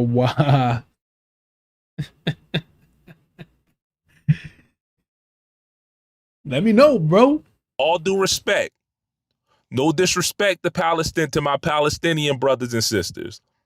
But we're not talking about Palestinians. Yeah, I guess that's fine. Because no, I think the question, let me, and this is not, this is my perspective, but I think this is also what the Democratic Party base in particular, and most of the country view at this point, is why should our tax dollars, given all the things in the world and all the things in our country, that's why I voted that's why I voted for the Massey Amendment. Spent in much more effective ways. Exactly. Why should that be going to prop up an ethno-state that is an apartheid state? And I wonder if you agree with that characterization, that has been committing, if you don't want to say genocide, certainly war crimes with that tax money. So again, raising the question about apartheid, do you believe it's an apartheid? I'm not even going to push or hold any ground on genocide. And certainly has already normalized the settler colonial aspect of it all, the actual root cause. She did the Marianne Williamson. She goes, what it is now, is what we should be worried about, what we should be engaging with in order to normalize its continued existence. Truly fucking disgusting. That's fine. Yeah. Look, no, that's why I voted for the Massey Amendment. I don't think we should be sending that money over there. But look, I have concerns about Hamas, about Hezbollah, that people don't seem to share. Let's say that this plays out the way you describe, and okay, there is no Jewish ethno-state, and the consequence of that is there is no Jewish state. Basically, you have the Palestinians, as they would now be governing that area, and that means Hamas would be governing that area. Do you have any problem with that? Do you have any problem with Hamas suddenly becoming a much more powerful entity and having the country, from the river to the sea, if you will now be a Hamas-run state on the Mediterranean? Are you? Chat, are we okay with that? Chat, are we okay with giving power to the people that have sacrificed their life, who have demonstrated bravery time after time? Are we okay with giving them power? That's a tough one. That's a tough one, chat. That's a tough one, no? It's a difficult question to answer. I mean, every other organization has failed to meet the needs of Palestinians the way that Hamas has. So who the fuck are we to be like, well, anyone but them? No, I think that's exactly the reason why it should be them. You okay with that? First of all, I'm not convinced that would be the reality. Well, but how second of all, how would it not be I don't the know reality? how you can get away from. What an absolute coward Crystal Ball is. Dodging a direct question.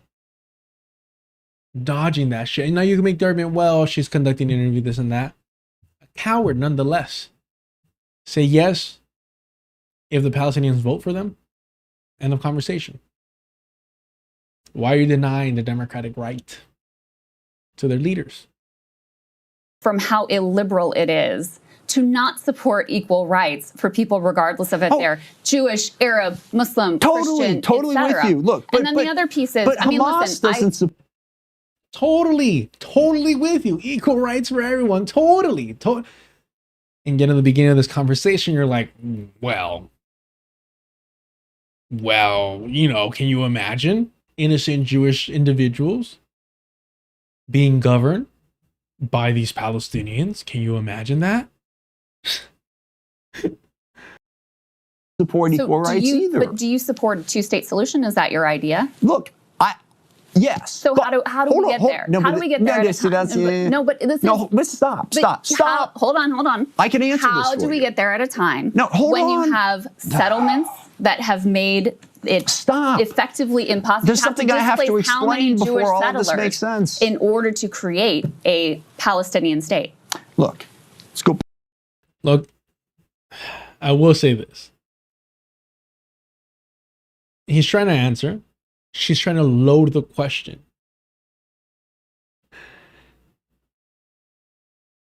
To me, that's a little lazy as an interviewer.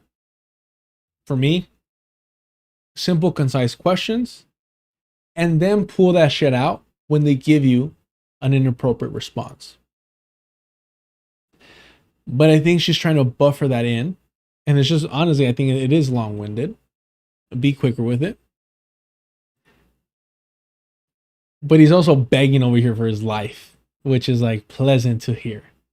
Like, just please, please. Like, no, stop. He's already dead. It's literally... where's it? I don't know if I can play the original one, but...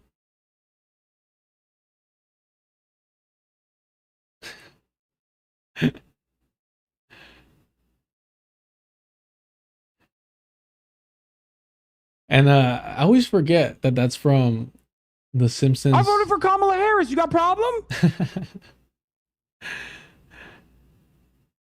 When Homer was like Krusty. Narrator 6896. Thank you so much for the $10 super chat. I too believe in the impossible. Thank you for the super chat. If y'all want to help support the channel, super chats, super stickers, all that gifted new jewel stuff are turned on. Memberships are turned on for the channel. And if you want to support long term, please check out the Patreon. $2 gets you access to the Discord. Check it out and support. If you want to avoid anyone skimming off the top, hit up the Cash App. I appreciate all the help sincerely. It right now more than ever means the fucking world. And you all are motivating me to stay positive, to keep pushing through, and to regain that confidence. We'll get there.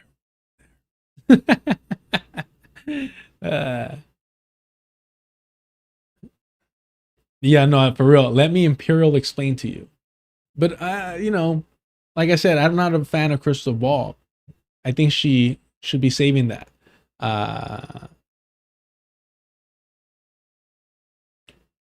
For once he responds. Back to what you said.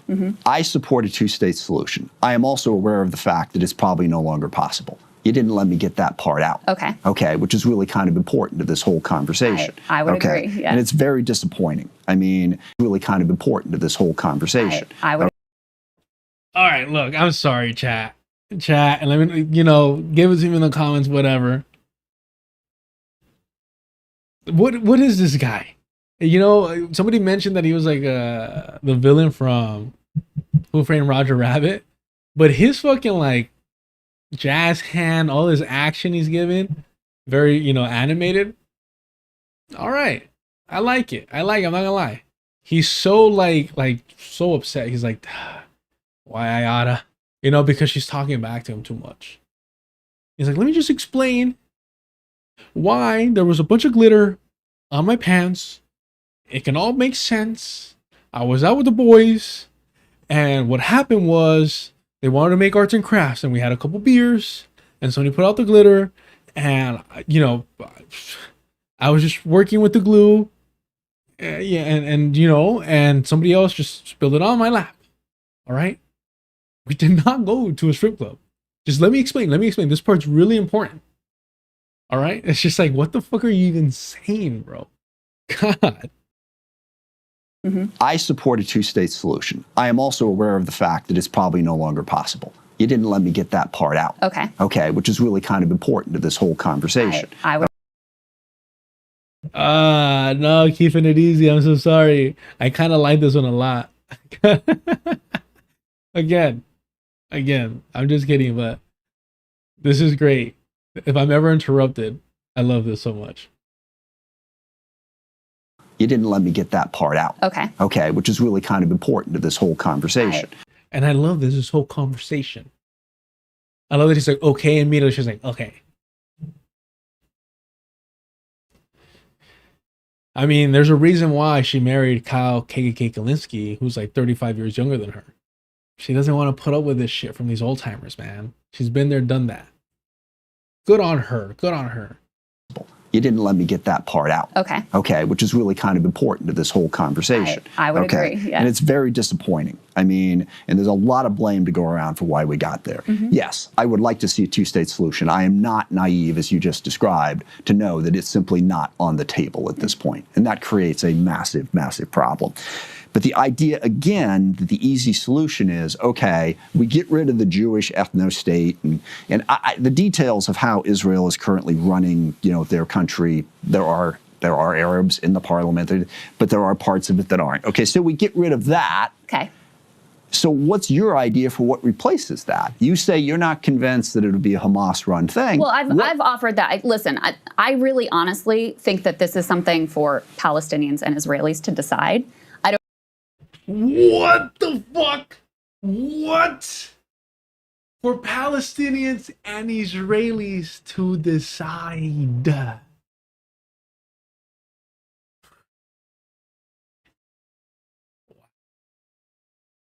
If you're over here advocating for any political power to colonizers, I mean, in this sense, you're a Zionist.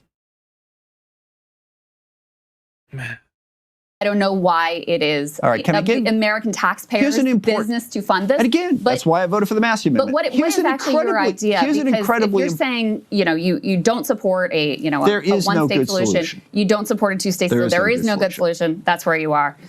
That is the reality of where we are now. Right. And I'm no good solution. And I'm open to ideas, but let's understand the history of this. There's a great book called Palestine 1936 that described what was going on there. So you were coming to the end of the British Mandate. And you had, the Jews had been coming in since the 19th century. They'd been there a long, long time ago. And they were looking for, a place to be. The Palestinians were looking to drive out the British. And the Palestinians and the Arabs reached a conclusion in the mid-1930s and said, okay, Jews, you can stay, but you're not going to run anything. Okay. Jews said, no, we can't sit. So they started a civil war. Okay. Whoa, hold on. So they started a civil war. Well, that doesn't sound like a civil war to me.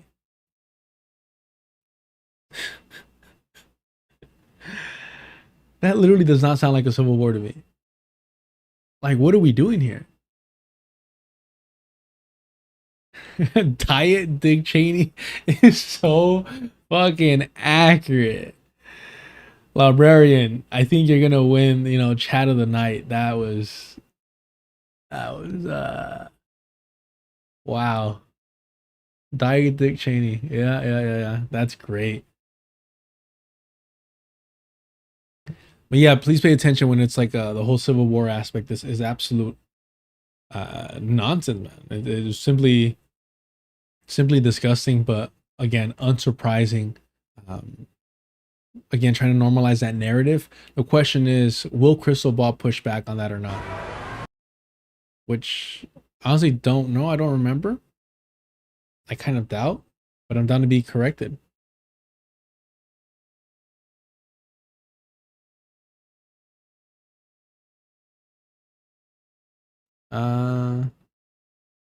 Here we go. This part. Failed in giving it to us. This is what we achieved. It does seem that the civil war, has been quite fruitless. It's not a civil war. It's a people defending themselves against a fascist government, which you are defending because just King Hussein has an Arab passport. It's not a civil war. Well, the conflict. It's not a conflict. It's a liberation movement fighting for justice. And it just pains me. It absolutely pains me. Because I'm not special. I'm not unique. I'm not different. I don't have like a different fucking search engine on YouTube. I've seen this. Crystal Ball has seen this. And yet she cannot maintain this type of approach with these Zionist, because she is one at the end of the day. You don't have a Zionist officiate your wedding if you're not one. That'd be a red line. And it's just so like frustrating because it's like you literally have to fight these people on every word that they use. And it might feel like you're not getting the conversation moving or going anywhere, but no. You're literally like, oh my gosh, shout out to Lada and Psychic Militancy. Like, this isn't to pat myself in the back. It's just really like reaffirming to be like, okay, when I was obsessed and disappointed with how I engaged in that Jubilee conversation, I have failed to really tackle the underlying propaganda. And, you know, all credit, respect, and appreciation to Dr. Ball. He was very, you know, was trying to like help me give myself some credit, which is always difficult for me. But at the end of the day, I'm like, no, my goal was exactly what Lada talks about.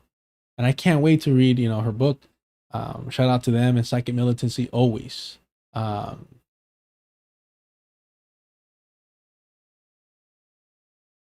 appreciate that. I'll be honest with y'all right now, like, I'm grateful. Thank you. And they fought. And then, of course, 1948, they got the country created. Another war was started. A war, and I know people say, well, this is a war to drive the Palestinians out. It was also a war to eliminate Israel, to basically kill Israel in the crib in 1948. Did you ever think of that? Did you ever think that, sure, while the Nakba was meant to, you know, establish a foreign settler colonial project, did you ever think that by resisting it, they were actually trying to kill the little baby, the weedy little baby settler colonial project that was just, you know, just trying to live. He was just trying to, he had a little heartbeat. I could hear it. He was trying to live. This little Israeli, the Zionist project baby, was just in the crib, innocently, just looking up. And what I'm getting at is, if you wouldn't kill baby Hitler, then why would you do anything to poor little innocent Zionist baby? Why? Dude, he's literally saying this. All due respect, no disrespect to my Palestinian brothers and sisters, but we're not talking about Palestinians. He literally just did that about the Nakba, bro. About the Nakba. I mean, I don't put anything past Little Bill these days, but yeesh. And they fought and they fought and they fought and they fought. And at no point was there ever anything carved out for the Jews. And so the Jews have been fighting an existential fight.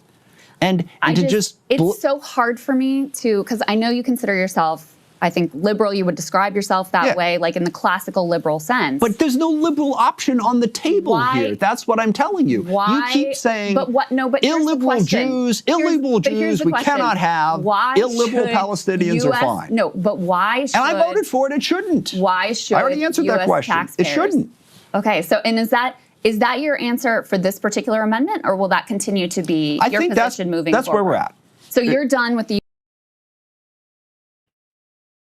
He's like, I don't like it. That's the way things are. There's no good answers here. It's difficult. But I think it's unfair that you're not cool with illiberal Jews, but you love the illiberal Palestinians. All right, bro. Okay, buddy. But I will say, and I've said this before, Palestinians are like, nah, like, we're going to fucking incorporate a theocracy. By all means, I hope I could visit. Let me know what the visa situation is like. U.S. funding Israel. I think work it out themselves. Yeah, I'm not 100%. I gotta say. I mean, look, if tomorrow there's a peace. Nah, he really is the dean. Hold on. He really is the dean. Oh man, I'm really jealous of whoever came up. Look at this. Hold on.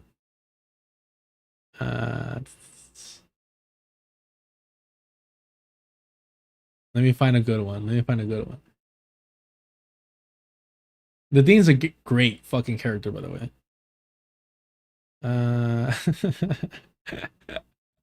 If you have not seen Community, I'm not trying to get something that will spoil one of his characters because they're iconic. The Dean is up there with like the janitor from Scrubs and just these gag characters that are just I guess I gotta ruin one character here. Hold on.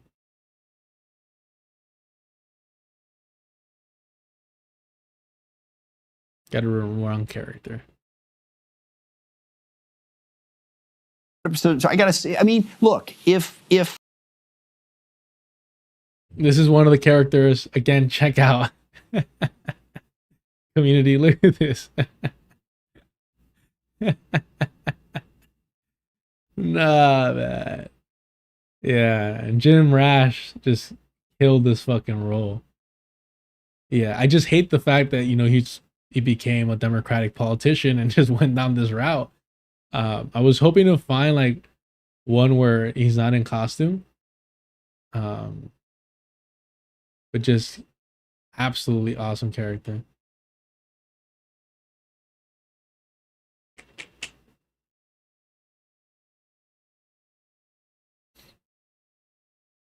Nope. Guess not. All right, let's get back to it. If tomorrow there's a peace agreement, okay, and they actually go forward with something where they create a reasonable alternative for the Palestinians in Gaza, if they actually stop what they're doing in the West Bank and get to peace in Lebanon, that may change. I don't see that happening, which is why I gave you the answer I gave. But again, this notion that somehow there's a liberal option on the table, and how could we possibly support the illiberal state of Israel? What's going to come in there? Okay, that's going to be liberal. Well, now, I'm with you on the taxpayer dollar piece. You mentioned Rahm Emanuel's speech. You said you associate yourself. Yeah. If memory serves, he supports banking sanctions on Israel. You know, we sanctioned our... Yeah. Why are we like reviving Rahm Emanuel? Why are we doing this? I don't understand why. There's something going on. There's some like weird ass back like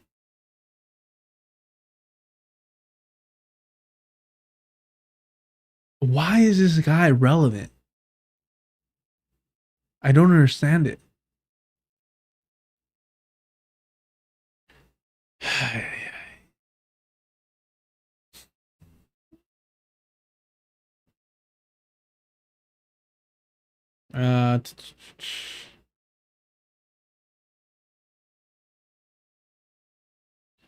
What was this?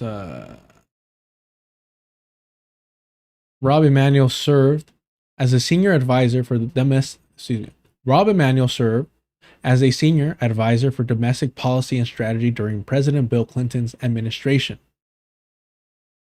They have navigated a long and sometimes complex professional relationship. Hillary and Rob Emanuel, with Emanuel serving as a vocal supporter of her 2016 presidential run. Oh my god, we gotta see this.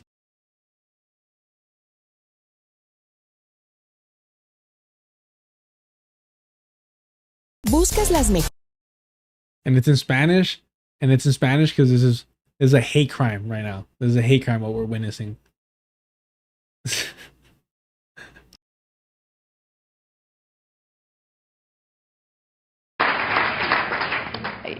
You know, I have to say that I feel like I'm in a parallel universe tonight. All these things that people have said about Rahm, they don't reflect my experience with him at all. You know, Rahm Emanuel was a young aide in my husband's administration, dark-haired and handsome, maybe a little aggressive, but not over the top. He was someone who you relied on to... All right, we're not making it to the jokes, but anywho. Yeah. Yeah, we're bringing that guy back. Awesome. At the time, South Africa, you support that? I am one of the original co-sponsors of it's the West Bank Violence Prevention Act, which sanctions Israel for what they're doing in the West Bank. Yes, absolutely. It's wrong. It shouldn't be done. Yes, we should sanction them, and we should specifically sanction Smotrich and Ben-Gvir, who are advocating so much of this. Yes. Okay. All right, let's move on to some of these broader disagreements. He ain't going to vote for shit. And again, the fact that he's focusing the attention on Benjamin Netanyahu and Smotrich, Ben-Gvir, nonsense. Nonsense, nonsense, nonsense.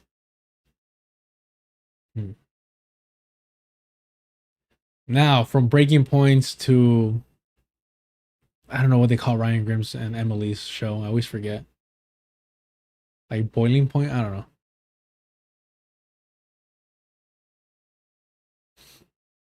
Today on Breaking Points, Rep. Adam Smith debates the DSA rise in Democratic politics.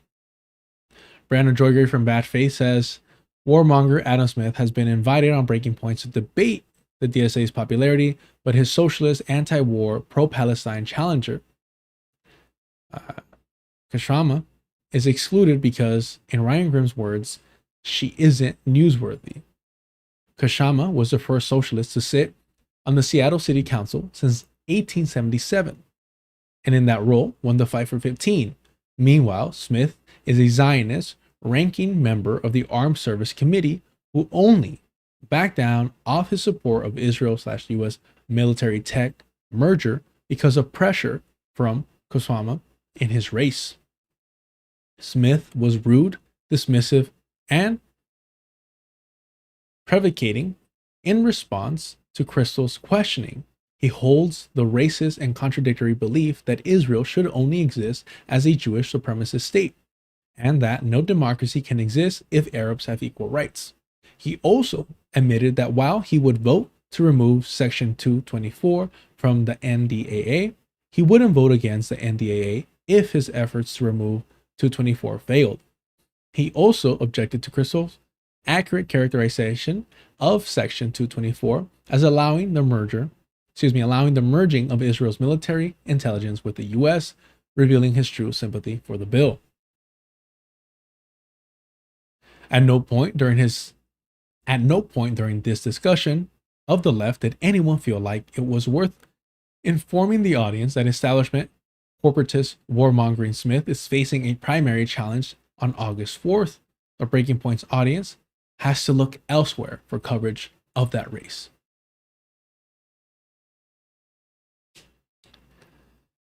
If the K were silent, it wouldn't be there. No, okay. Good to know. Thank you.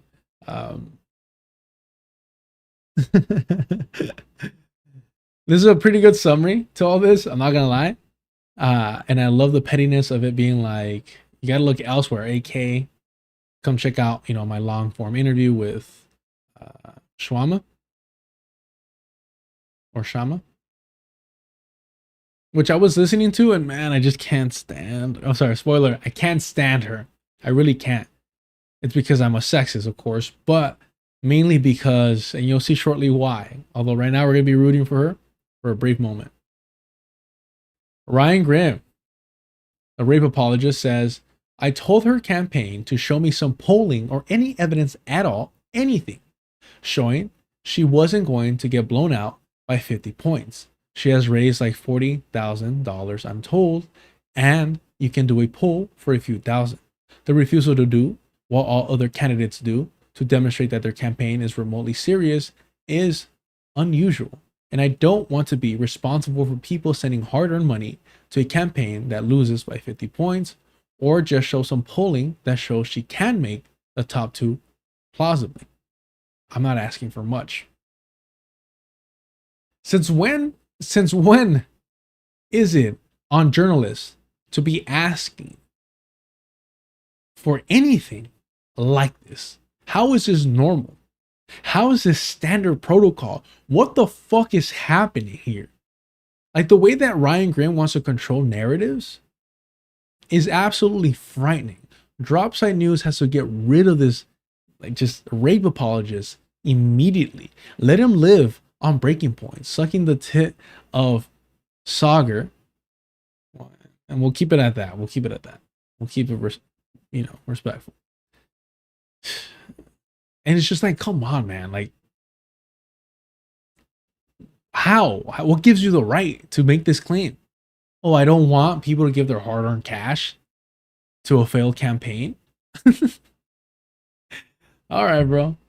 He is a DNC hack, absolutely. Yes. He allowed Jayapal to lie about how the speakership worked unchallenged. Unchallenged. But here's the real reason why. Ryan Graham wants nothing to do with her. A little throwback. So, but maybe the workers don't want to be part of this fantasy play. What the actual fuck we on the left, I'm not talking about people like Ryan. I mean, those of us who genuinely want to defend working people, we have the obligation to call out both elected officials who have betrayed us and also the labor leaders who have betrayed us. I don't know how much Ryan actually knows about the labor movement. I have been a rank and file member of the labor movement. I've been a delegate to the Labor Council. I have spent 10 years as an elected representative. Nobody in their right mind, Ryan, maybe despite being a political analyst, you thought that the Senate, there was any chance of the Senate voting yes on a paid sick leave bill? Yeah, Ryan Graham doesn't worry me. The workers who are listening to this understand that he's engaging in sophistry and he's completely misrepresenting what I said. The truth, though, is it's not about Ryan Graham. It is about people like him. We cannot trust people like Ryan Graham. Ryan Graham says, never let politicians out of your sight, while at the same time defending those same politicians who have sold out working people. I would say to working people, never let politicians out of your sight, but never let people like Ryan Graham out of your sight. Politicians couldn't sell workers out without the Ryan Grahams of the world defending their betrayals. Politicians rely. I mean, I want to let her finish, but she's absolutely right. And look, as funny as this gag is, watching Ryan Graham just like soullessly stare into the camera while he's being exposed, I would say it's better and more enjoyable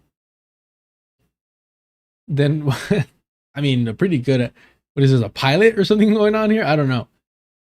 But Ryan Graham has time and time again demonstrated that he will always support the Democratic Party and make excuse after excuse and provide them with an exit in order to avoid accountability and to avoid the working class from completely abandoning them. On the left cover of people exactly like Ryan here, making the rounds, making excuses for vicious attacks on the working class. Not only that, but turning around and accusing fighters for workers, socialists like myself, as somehow being against workers. I've seen this all the time in Seattle. If the Democrats on the council weren't given cover by people like them, they would not be able to do what they do, which is sell workers out over and over again.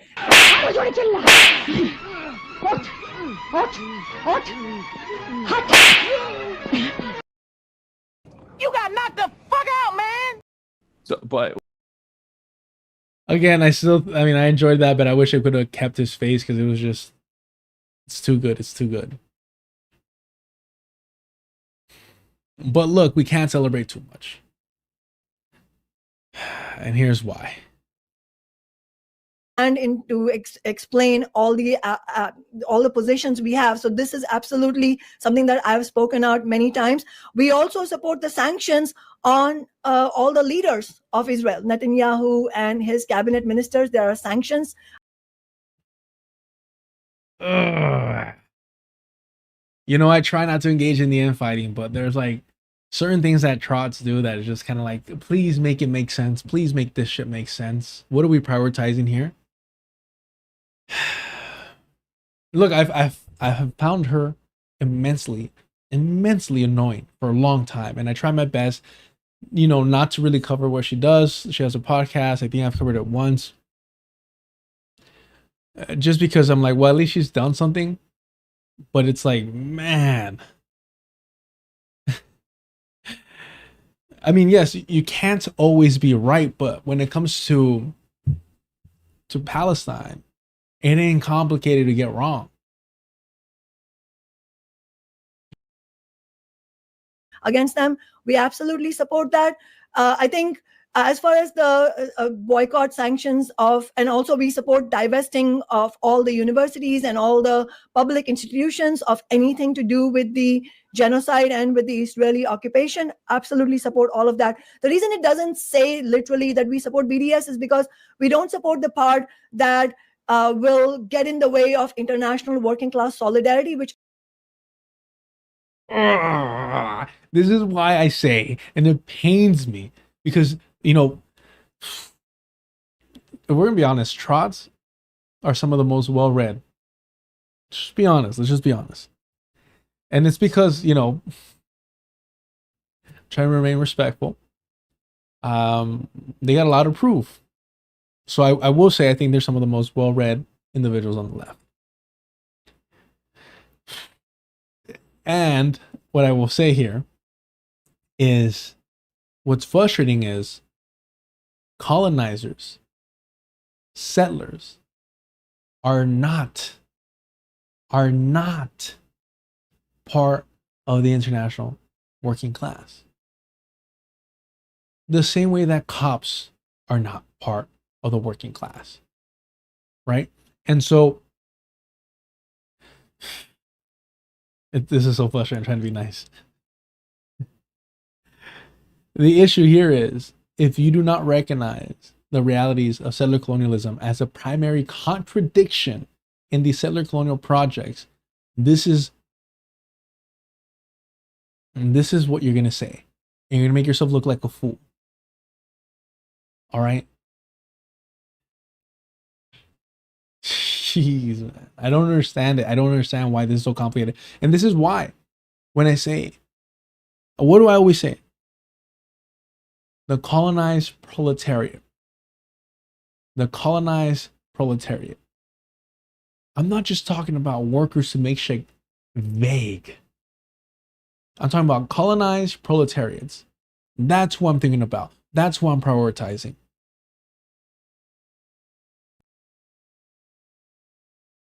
anything to do with the genocide and with the Israeli occupation, absolutely support all of that. The reason it doesn't say literally that we support BDS is because we don't support the part that will get in the way of international working class solidarity, which also it behooves us. We have a responsibility to also fight to win over the working class in Israel, and obviously that's a very difficult project right now. But there is a left in Israel. It's a very small one. It's a struggling one, and there's a small number of working people who are opposed to the genocide. And so we want to make it clear that our agenda is completely international and it's completely working class.